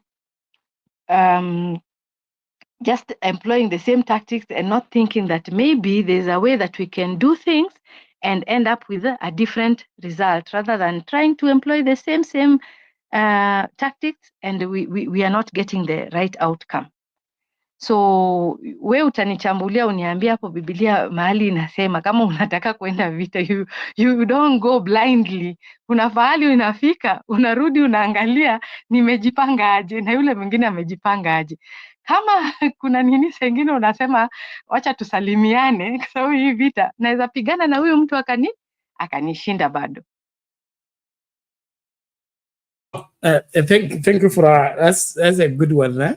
And, that was I think a parable given by Jesus. Only his proposal was, if you're going to war against a particular person or a particular nation, and you assess your army against his army, and if what you have is not enough to overthrow the other person, he says send for peace. Ask for peace. Don't ask for war, because it doesn't make any difference. If you go for war, you will be the victim in the whole scenario. And that simply means it's the same thing we are saying here. Let Kenyans begin to take serious the issue of the leadership of the country. It requires some sober thinking. If there is anybody who knows street demonstrations and the impact of street demonstrations and how street demonstrations have delivered for Kenya and have failed in some cases in Kenya, it's Raila Amolo Odinga. What they are trivializing is what has brought us where we have come. We would not have had the new constitution without those demos. We would not have had the change of structures in terms of progressive decisions. Kibaki and the other people who are presidents, they didn't want the constitution changed because it will not favor them the way they were favored by the constitution. So we pushed through those demos, through lobby groups, through whatever activism, and everybody was on board on the matter. That is how we have made progress every time in this country. So kama kuna mtu anaelewa mahali maandamano inaweza fanya kazi na mahali maandamano haiwezi kutoboa, ni Raila. Lakini saa hii kila mtu ana push narrative ya kusema Raila anatumianga maandamano kwenda handshake. Nobody is talking about election rigging. Nobody is talking about unfair treatment of we go, we vote, and somebody overturns the elections, and that results into a crisis. We have forgotten election rigging. We have forgotten everything that results into those demos. It is just one person we need to demonize, because it is easy to demonize that person, and you will easily be believed by those who have hate for Raila Odinga to sing for you and praise you, because or any time you take a position against Raila Odinga in some quarters, you gain. If you don't take a position against Raila Odinga, you don't gain. And so whatever that is happening right now is nothing new, in my opinion. And so the issue of handshakes, whatever, and memorandum of understanding, anything that has come as a truce agreement, it has been profitable. The only handshake that failed is the handshake of Uhuru and Raila in terms of the issue of BBI. If BBI will have gone through, we will not be where we are. And when you look at what is in the BBI, it's what is being proposed now. Now it's clear Raila saw this many years back.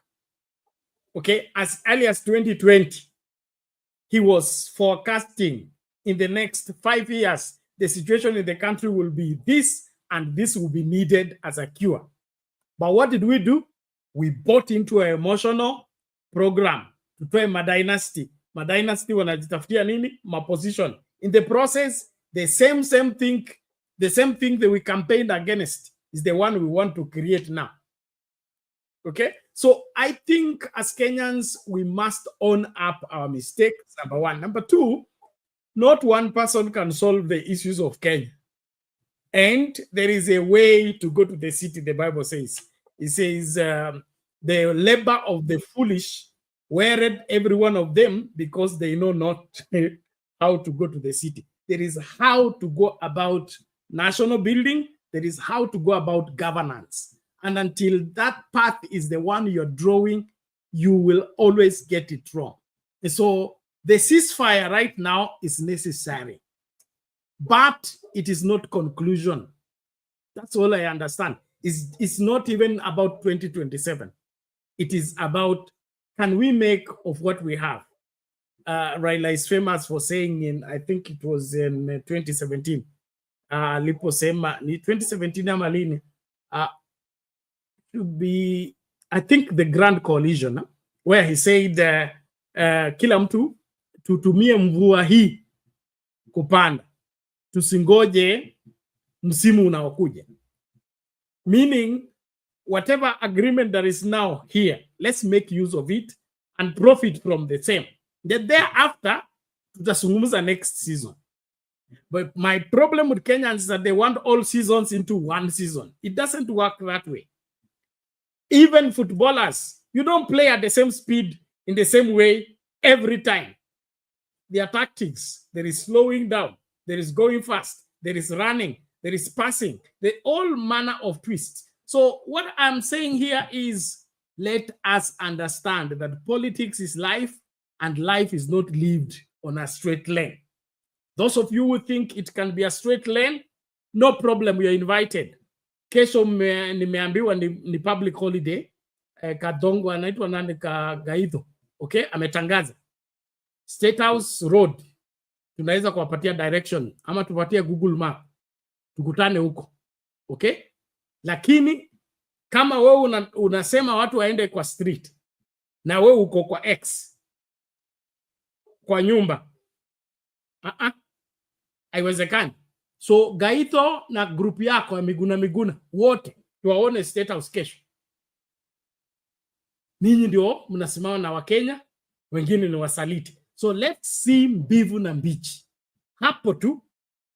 Lakini kama ni masuala ya wewe kutukana huyu, kutusi huyu, kusema huyu hafai, kusema hii decision is not good, this decision is valid. Kwa mlitaka Raila atoke AU aenda ashikane na Wamunyoro, wafanye nini between now up to 2027? What would they be doing? Strategizing what? So Gaido sio Raila, anakubaliana na wewe. Nataka Gaido State House kesho. Akiingia kitoboa, mimi ndio nitakuwa kwanza kupatia bendera. I want it that way. So in fact, I want to see him on the forefront. Mabadiliko yatoke kesho. Daybreak. Mimi niko Nairobi.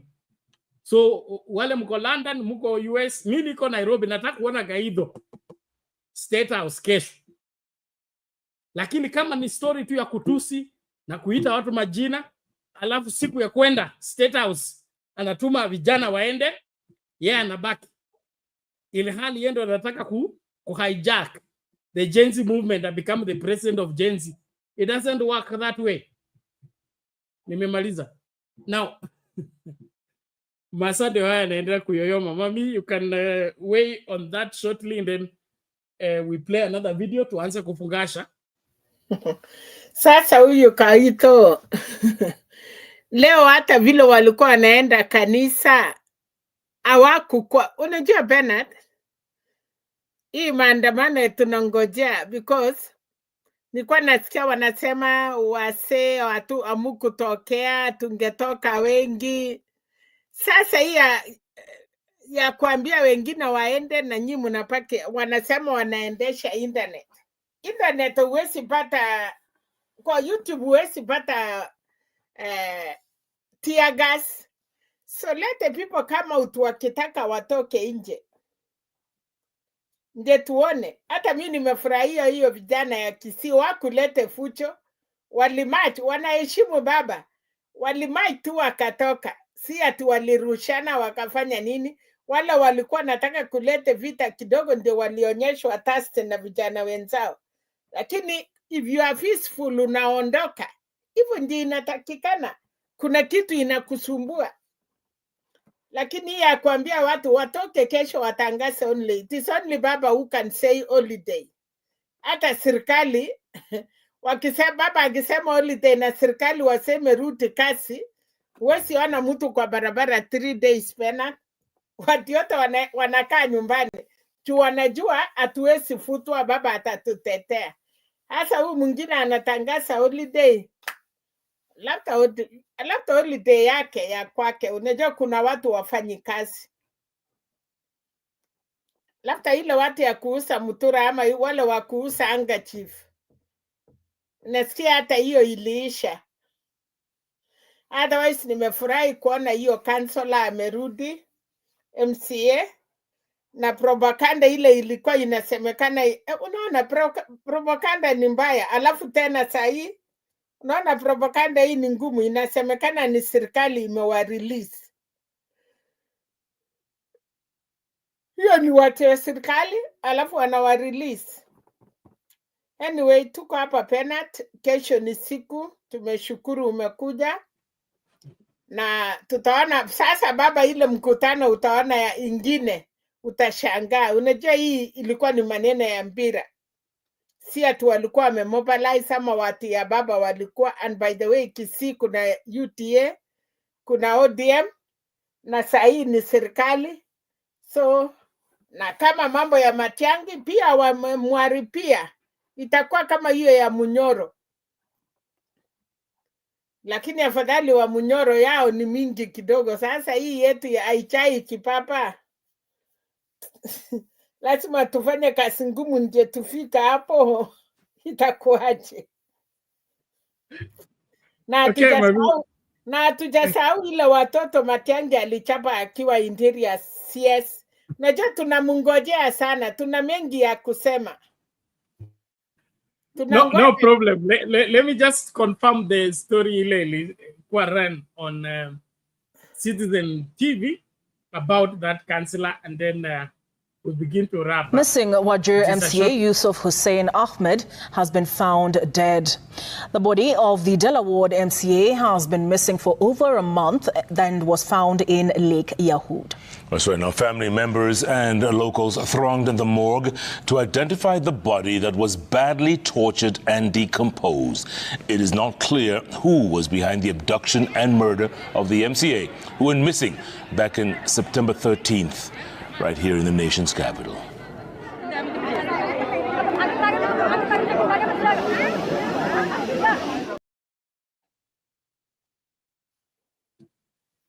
Hiyo nikani tena Bernard, na hii ya leo nikani. Sasa that was 4 months ago. They reported his body has been found dead, people thronged and now today he resurfaces. He's dropped outside his house 6 months later. Hata baba mkubwa nani Chef Koinange ndiye anapeana hata yeye hiyo rumors. So that is what we are saying as journalists. We are not doing our ethical responsibility of ensuring that we counter check everything. And if a body is found and is modulated beyond recognition, we can only report so and so is dead after the DNA has been done and it's been confirmed he is the person. But the pressure of social media is turning journalists into lazy people who just want to report rumors and stories because they don't want to be the last people to report a matter. So in the process ya kuwa the breaking news story, we have broken the story about this, we have broken the story about this, is now turning media houses into lying platforms where we don't take time to check things. I don't think there's any agency in reporting somebody's death that can pressurize you to a level whereby you want to use as unconfirmed story in a very serious media house like Citizen TV, prime news. Unajua ingekuwa ile ya muhtasari ya habari ile Hamisi Temo, hiyo tungeelewa. But prime news, no, something is wrong. And that's why I want Kenyans to begin to think differently and not to react to stories without proper confirmation. Bernard, watu hawana uchunguzi, watu wako lazy. Unajua kitu kama hiyo, kulikuwa na ile wanaitwa walikuwa naitwa nini? NSIS. Wale watu wanachunguza. Sasa unaona Kenya, we don't have those intelligent people. Wakisikia ruma wametangaza. Na ndiyo sababu unakuta mara mingi mambo mingi inafanyika bila hata serikali kujua. Wanakuja kustuka the last minute. Kwa sababu hakuna mtu anafuata haki sasa. Propaganda tu imekuwa too much. Hate speech. Kutaka kusema ni nani amefanya, ni serikali. Sasa saa hii amepatikana, utasema nini? Pole pole kwa familia. So thank you, Mami. Now it appears they buried the wrong person. I think this is terrible. Fra, please take it. Yeah, that is where Lala alienda wapi? Alionekana na akaponyeka. Ako Jamaica. Unaweza ita atusalamia, atuambia ameona nini huko Jamaica. I don't know where he is. Reverend Lala, if you can get us, please come. We are closing. Fra, over to you. Yeah, sasa hapo ndio fourth estate to fail, because they are the fourth estate in terms of sasa zile three arms of government and then them, and they are usually supposed to be on the side of the citizens as a watchdog, so that they wanamulika, they mirror exactly what is happening without bias and also without whipping up emotions or even kama kueneza. Kuna wakati ukireport na hujakuwa objective, you report in a way that influences people in a certain manner, and that is where sometimes hapa Kenya, if you're not careful, unapata they are also selling a narrative that is making people go a certain way. A majority of people, especially wale hawako very diligent, if they don't do their due diligence, they are also making the citizenry fail in part of their due diligence. On the issue of the Occupy the churches, so they tried, but like I told you, if you don't, unajua walikuwa wameshajitangaza, wamesema wanaenda kuoccupy that church, definitely security was going to be there.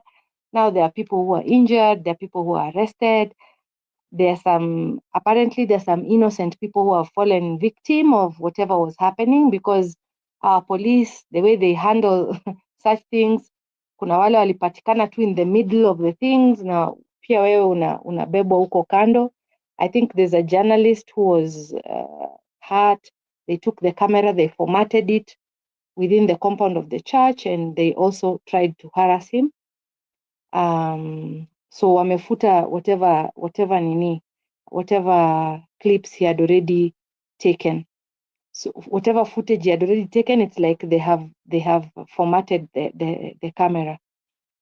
So I think there's a lot that is happening, and as Kenyans, we keep saying, sound candid is sober, in terms of, if you see the numbers where how Selina has recalled how there was traffic. There was a time there was so much traffic. At that time, I observed for so long, for over the 3 years, that the numbers have dwindled. It's like a filtration has happened so that, the wheat and the chaff, wherever we fall, zimepatikana. And as I come to my conclusion for the day today, hii kitu I have challenged people on this platform to tell me, who do they consider as heroes? Tom Mboya is considered a hero, but if you look at the history, alikuwa anasemekana yeye alikuwa hata na work na wale wazungu na walimpenda, ndio kwa maana alikuwa anataka kumfanya president, ndio kwa maana Kenyatta labda hakufurahia aka organize maisha yake ikatizwe. They both wanted the same thing with Oginga Odinga, but it seems like, they were on different, they didn't have a similar approach. But today, I think because they did their bit, they were out there and they did whatever they could, however they thought best, we consider them people whom we can emulate, or we consider them our heroes. Mandela, even apartheid, I don't know if what Ruto does can compare even to the apartheid of South Africa. And then you are incarcerated 27 years in prison, and you come out and you handshake, or you work together with the people who perpetrated apartheid, because there is South Africa. You're looking out for South Africa. That is why you agree to go only 5 years. You agree to even have a 50-50 government. And today, we still consider Mandela a hero, regardless of how, people could have felt that maybe if he had not done what he did, then South Africa would be better off than it is today. And I think Sifuna also once mentioned, and I think Kasmuel also reiterated one day, that, Bernard even got dialogues with Satan. In the case of Ayub, anasema umemwona mtumishi wangu, wakajadiliana, mguze tu lakini usiguze roho yake.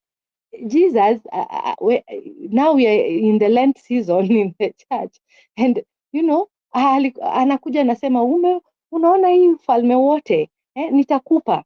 Then Jesus responds, and Sifuna said, I am not afraid of dialoguing with anybody. If you have your stand, if you have your peace, then wacha huyo shetani yeye akuje. Akija mimi nitamwambia ya kwamba mimi uwezani na mimi kwa sababu Mungu ako pande yangu. Hii yetu ya kusema Ruto is so evil that we will not come and sit and tell him, Ruto, it's okay you have the sword, it's okay you have the mandate, it's okay the constitution, because judiciary ilisema we ni president, okay, we ni president, but you're not doing the right thing. We just want to shout from this side, we are not capable of taking me out, because we have tried. Now, so far we haven't managed, and the question is still how. It's not if. Yes, you want Ruto to go, yes, but how are you going to take him out? If you're not working on it, then why are you denying this avenue that exists ya kumwambia? Because Ruto himself, the clips are playing. When now this memorandum of understanding has come, the clips are playing where he has declared, he practically swore that he cannot talk to Raila. We are so keen on Raila ameongelesha Ruto. Why aren't we keen on what is it that made Ruto haende kwa Raila? Alikuwa ameapa, akasaidiwa na Gachagua akasema haiwezekani. Hapa alienda kwa hii ya karibu, aliingia kwa hii ya karibu, hii hawezi. Na huyo mtu mwenye alisema, and we know the way Ruto is, akona nguvu zake na nini zake, ameshapata ile kiti ile alikuwa anataka, akona powers zote vile alikuwa anataka. Hata watu wale walikuwa wamechagua Ruto walituambia, huyu si Uhuru, huyu si Moi, huyu si Kibaki. Ruto hawezi handshake na Raila. Amerudi, ametafuta Raila, amekubali, okay, amekubali. And we are not asking ourselves, what is this yenye imefanya Ruto ame? Because bottom line, kila kitu is not working. And if everything is not working and I am the one who is supposed to deliver and I can't deliver and I'm seeking help in order to deliver, and even that one you don't have, you don't want to deal with, because I'm thinking if indeed memorandum of understanding ikuje na isaidie Ruto kudeliver on some of the things zenye alipromise, wouldn't that help us? Wouldn't that change where we are right now? Because kama everything is not working, then he comes and in the process of hii kunini wasikizane, akuwe mtulivu kwa sababu tayari amenyenyekea kiasi cha kusalimiana na Raila, alikuwa ameapa hawezi. So it means he's also conceded some ground. So if he continues to listen and then the changes improve our health, our education, the things we are crying out for, is that a bad thing? Will we not have made progress, or progress is just to wait and get him out, and we are not even sure whom we are bringing? Niliuliza juzi, tunaona sasa hata hii ya Matiang'i inaleta shida kwa sababu kuna watu wanasema Matiang'i. That same community also has Maraga, you know, it also has Maraga. That same community also has Morara, and he's a Gen Z. So you see, there is a whole platform of this memorandum of understanding, Bernard, the way you have said, and Mama pia ameeleza. People are not sure of exactly what it is. They're not keen to understand what it is. Na pia tumeambiwa vizuri sana, tuliambiwa wakati ilikuwa inalaunchiwa, it has nothing to do with 2027. That one will work it out. It is not for election, it is for right now. Kenya tuko pali pabaya, tunaweza kusonga aje this 2 years before tufike hiyo 2027.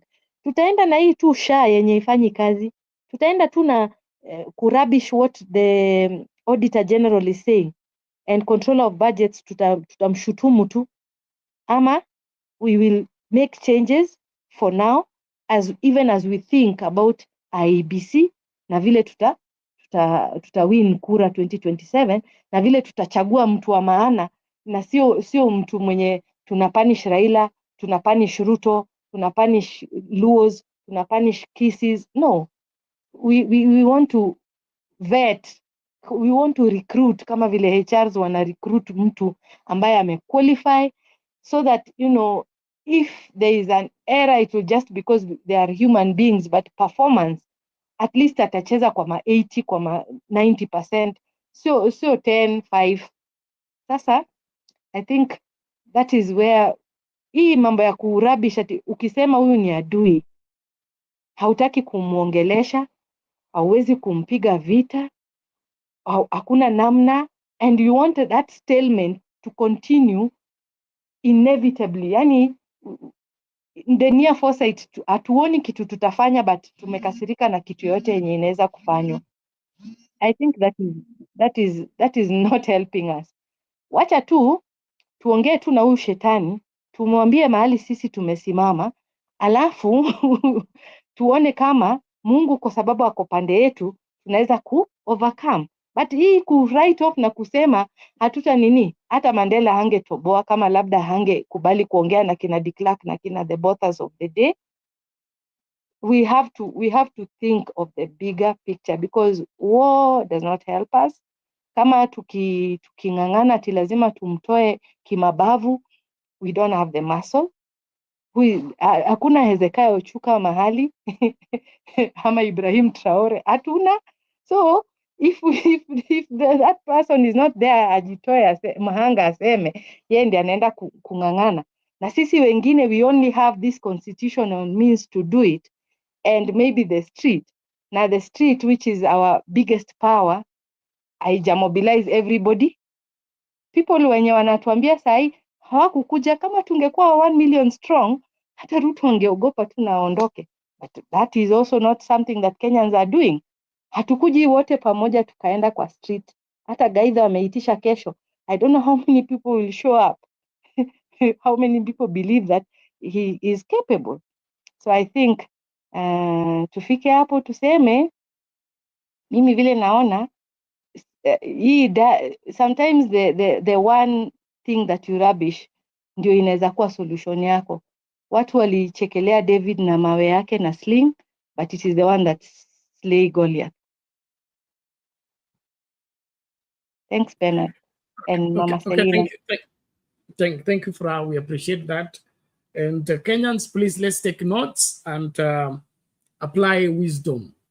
The Bible says, through wisdom a house is built, and through understanding, its chambers are filled with the precious things. So if we don't apply wisdom in our approach towards salvaging this country and drawing lessons from history, we are bound to repeat that history by ourselves.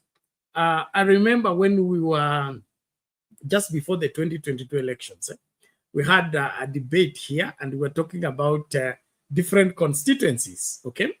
And we brought up this issue of the Mother Karua being the running mate of Baba is going to bring the women constituents, okay, to vote for Baba. And the women being the majority, Baba is going to kind of sail through. But there were also other questions. Have we ever had a women constituency? Can we put a finger on that?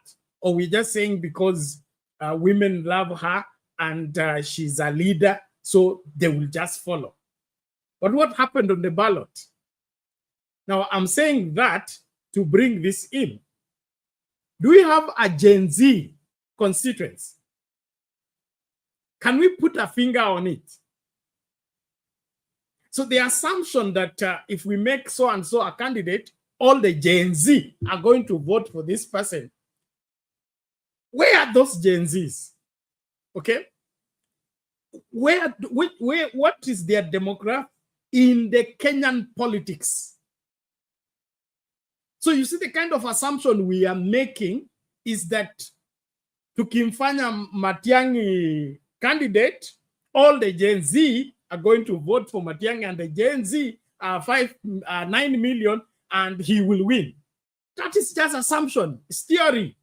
The practical is different altogether. And I promise you that if the Kisii are going to have a candidate, the Luya have a candidate, the Luo have a candidate, the Kikuyu have a candidate, the Kamba have a candidate, we're going to have tribal candidates. Yes. Kisii wako na tatu, wako na Morara, na wako na Chief Justice, na wako na Matiang'i. That's what I'm saying. Even if they agree among themselves and field one person, it's going to be the repeat of Nyachae. Okay? Nyachae didn't get 500,000. Okay, but probably now because it's 20 years later, so the number has increased. Probably they can get 1 or 1 point something. But is that sufficient to make one president? No. Is it guaranteed that the youth in the country are going to vote in that direction? I don't think so. So I want us to engage soberly with practical things. To see assume, kuna watu wameassume now they are spitting venom huko nje, okay? Calling names to people. I tell you the truth. When it gets to the ballot, it's a different ball game altogether. So actually, if you Bernard, want to but just today, my sister was talking to me, and she was telling my niece, her children, that we are the generation wenye wanamkanga saa 9 ya usiku na hatujali kama tutapiga kura saa 11. We don't think Gen Z have that spine. I don't think they have, because they already were walikuwa nasema wako disenfranchised. Even hii ingine walikuwa wanasema wako na, they were lacking, I don't know whether it's the empathy or I don't know, the apathy, voter apathy. So Gen Z hawajafika hapo. hawajafika hapo. And you see, we are yet even to modernize our voting. And our kids, we were telling them, you are the IT people. You are the ones who are telling us in the US, people can vote early, people can vote digitally, and it works, M-Pesa works. Shouldn't that be where the energy ya Gen Z inakuwa?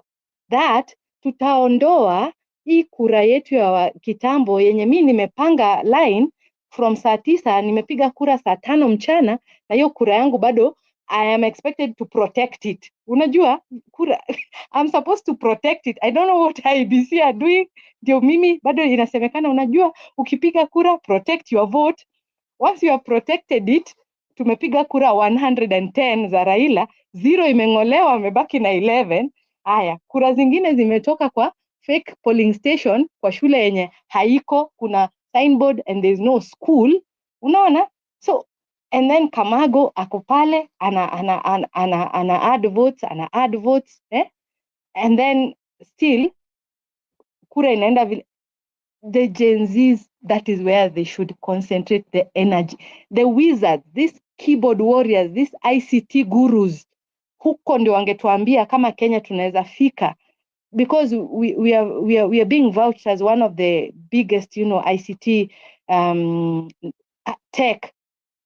Kenya is up there, right up there with other countries, So why can't we use that? Watuambie vile sasa M-Pesa inawakingi na kila mahali. Watuambie 2027 hatuendi kupiga hizi mamilolongo, tunaweza piga kura hali, tunaweza piga kura on different days, tunaweza na kura yetu itahesabiwa huko. Hata kama ni Trump amewin badala ya Kamala Harris, life goes on. Unaona? But sasa hao wanatuambia nyinyi mjui kupiga kura, sisi ndio Gen Z tunaenda kupiga kura, alafu tuwatoe kwa sababu nyinyi mmekuwa mkipiga the wrong people, nyinyi mna support tu Raila, nyinyi mna support the same people. That is not helping us.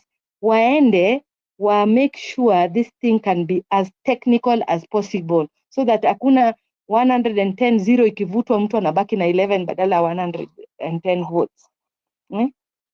Hao wanajua kuoccupy na wana occupy kwa net.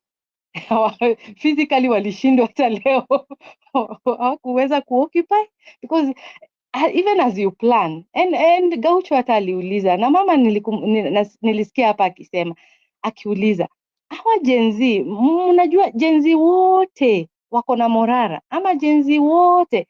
Hakuna Gen Z wa baba, hakuna Gen Z wenye walienda kwa street wenye walikuwa watu wa baba, and now that baba is no longer on that side, even them, they are quiet. They're not, they can chat, but they're not going to the street.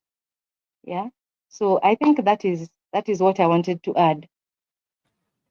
Okay, thank you very much.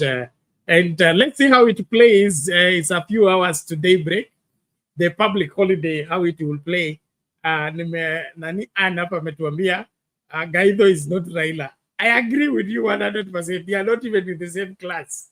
He's not Raila.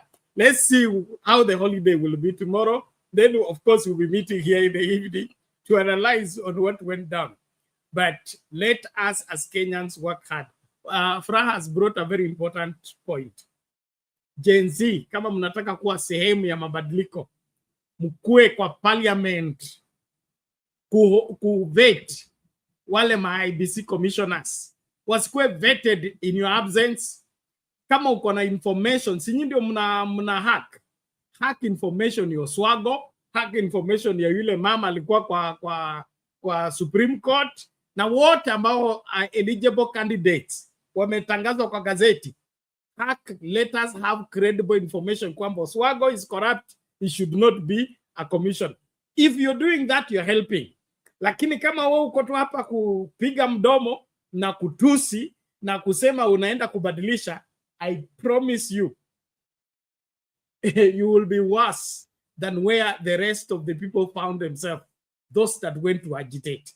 So I really want, as a people, let's sober up, slow down, and check things and double check them. Tusibebwe na mambo ambayo tunajua hayawezekani bila mpango unaofaa. The ceasefire is an important aspect of change. History has proved it. I understand there are people here who don't care about history. It doesn't matter. History has always proven right. And whatever that is not learned from history, it keeps repeating itself. It's almost scientific. So if you don't care about history, you can only say Gaito is not Raila, Ruto is not Uhuru, Uhuru mlimtisha akakubali handshake, Ruto sio Uhuru, nini. So what has changed? Has Ruto become Uhuru? So let's be sober. Tusibebwe tu na maneno ya watu. That's why they are empty talkers hapa kwa online.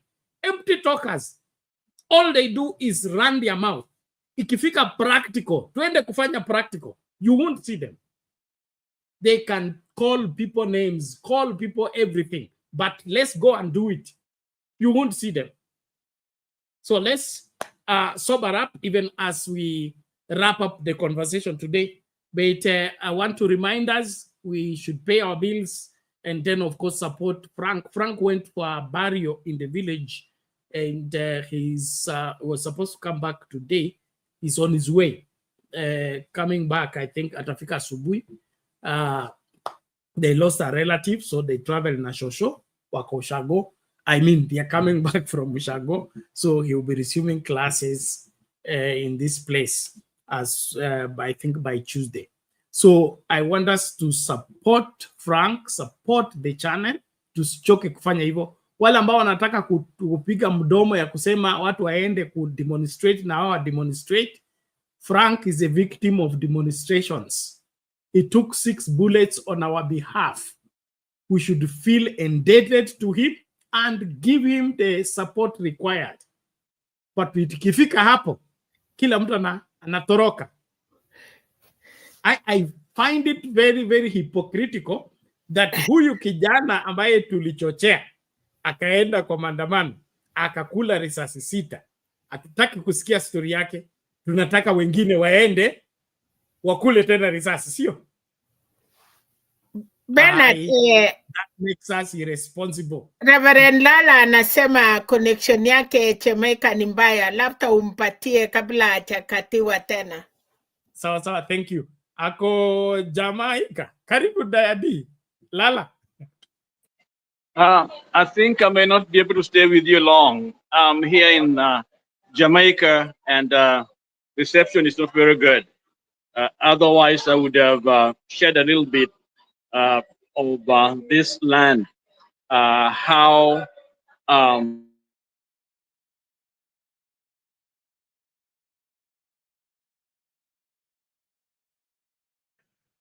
mute the video. Can you mute the video so that you can do audio only.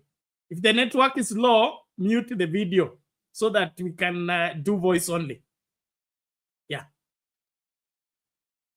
I've not been very closely following what is going on back home, but from the little that I get, I think we are making a very big mistake to think a little deeper, to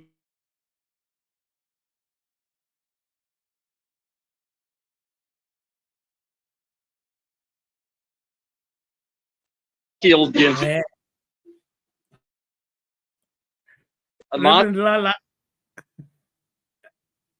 We are losing you, sorry. Kwani Jamaica bado wako G2? What is happening?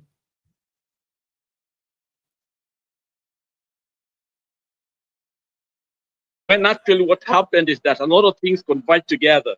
The anger from the past Baba time demonstration, the bad mistakes that were being right. So it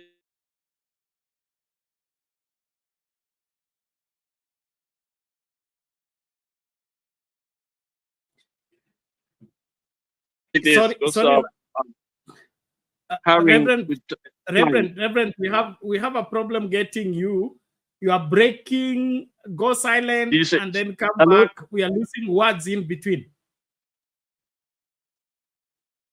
you need to get a better place where there is a better reception. Baba, Even with audio is not working.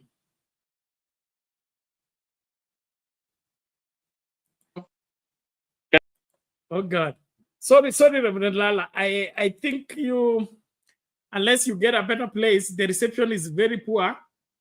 We are not coordinating what you're saying. You are breaking and then come back. And in the process, we lose like 3-4 words before you resume. So it's counterproductive.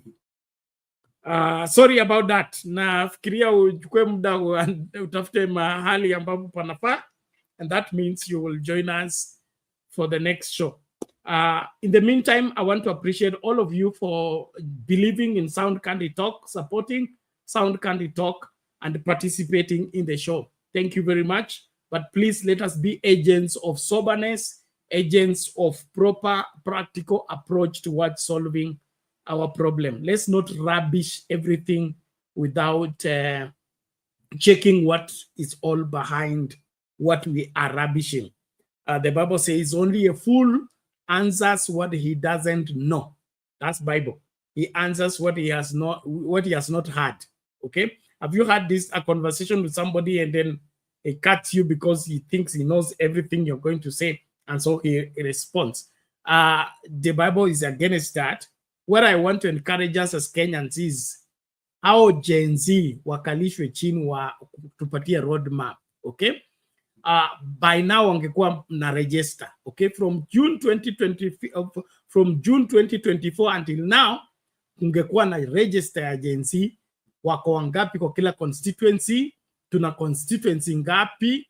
Katika hiyo constituency, do they have power to overturn and determine the MP? Can they determine the MCA? Things like that. If there is no practical register, the only register we have is that we meet on X and we meet on YouTube and we meet on TikTok and insult. I promise you, don't set yourself up for disappointment. If you're going to be part of the change, get in the flow of jump in the middle of the river, okay? And take the current. Stop testing the river with one leg, then another leg, then another leg, and pretending that you are part of what is going to happen. I want to encourage everybody of us, let us take charge. Occupy your space by soberness. Occupy your space by seeking practical approach. As where I sit right now, constituency inaitwa Gen Z. Sioni. Sijui kule iko. Mtanionyesha. Lakini kama tu ati walijitokea, watoto wetu walitoka kwa wingi. Hiyo ni story. Tunataka practicals. Asante sana. Unless kuna la ziada, naomba tafadhali tufungie hapo. I'm still on medication and I need not to stretch myself beyond. Hata daktari yangu akiniona hapa, nitapewa msomo.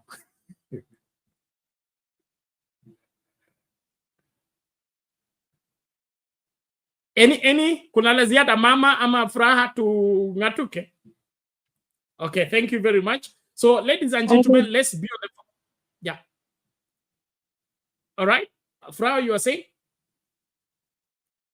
No, it's okay. It's okay. I'm done. Okay. Asante sana. So, let's please be on the forefront to support the program, support the channel, and don't forget Frank.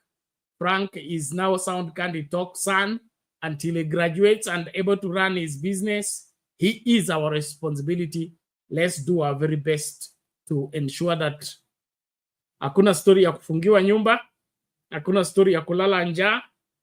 Lazima apate maisha ambayo yanafaa. And then we want him to finish his studies, support him to start a good business, which will need to work with him so that he's able to stand on his own. So this is a long hold. It's not an impromptu or one-time support. It is a continuous program for the next 12 months or so. So please, tusilege. Asante.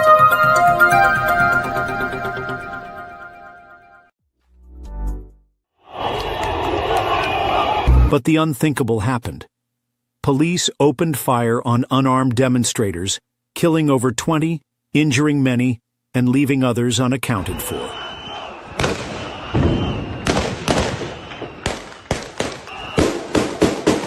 Frank was among the victims. Hit by 6 bullets, yet by God's grace, he survived. After a series of life-saving surgeries, Frank can now walk again. But the bullets left a lasting impact. He can no longer perform heavy-duty jobs to support his grandmother.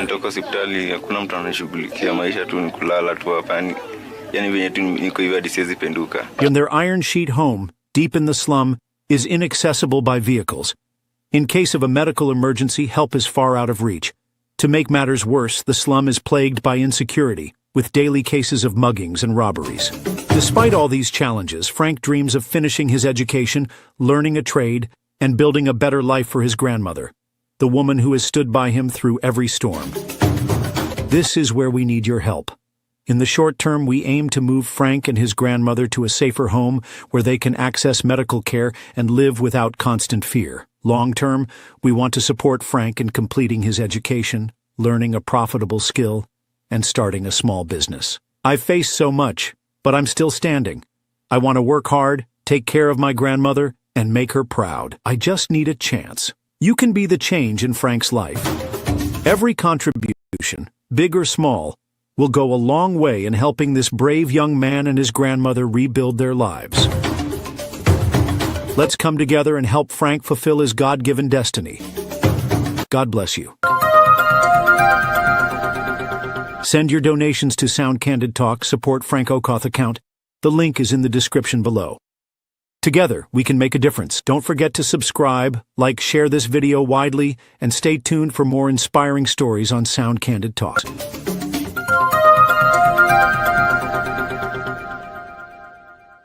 At Sound Candid Talk, we help your event, trainings, shows, and so more to the world through internet broadcasting in UHD. We provide from 1 to several camera setups and integrate graphics to live in your live streams. For more information, contact us through +254 718454585 or email at soundcandidtalk@gmail.com. Reach on us today.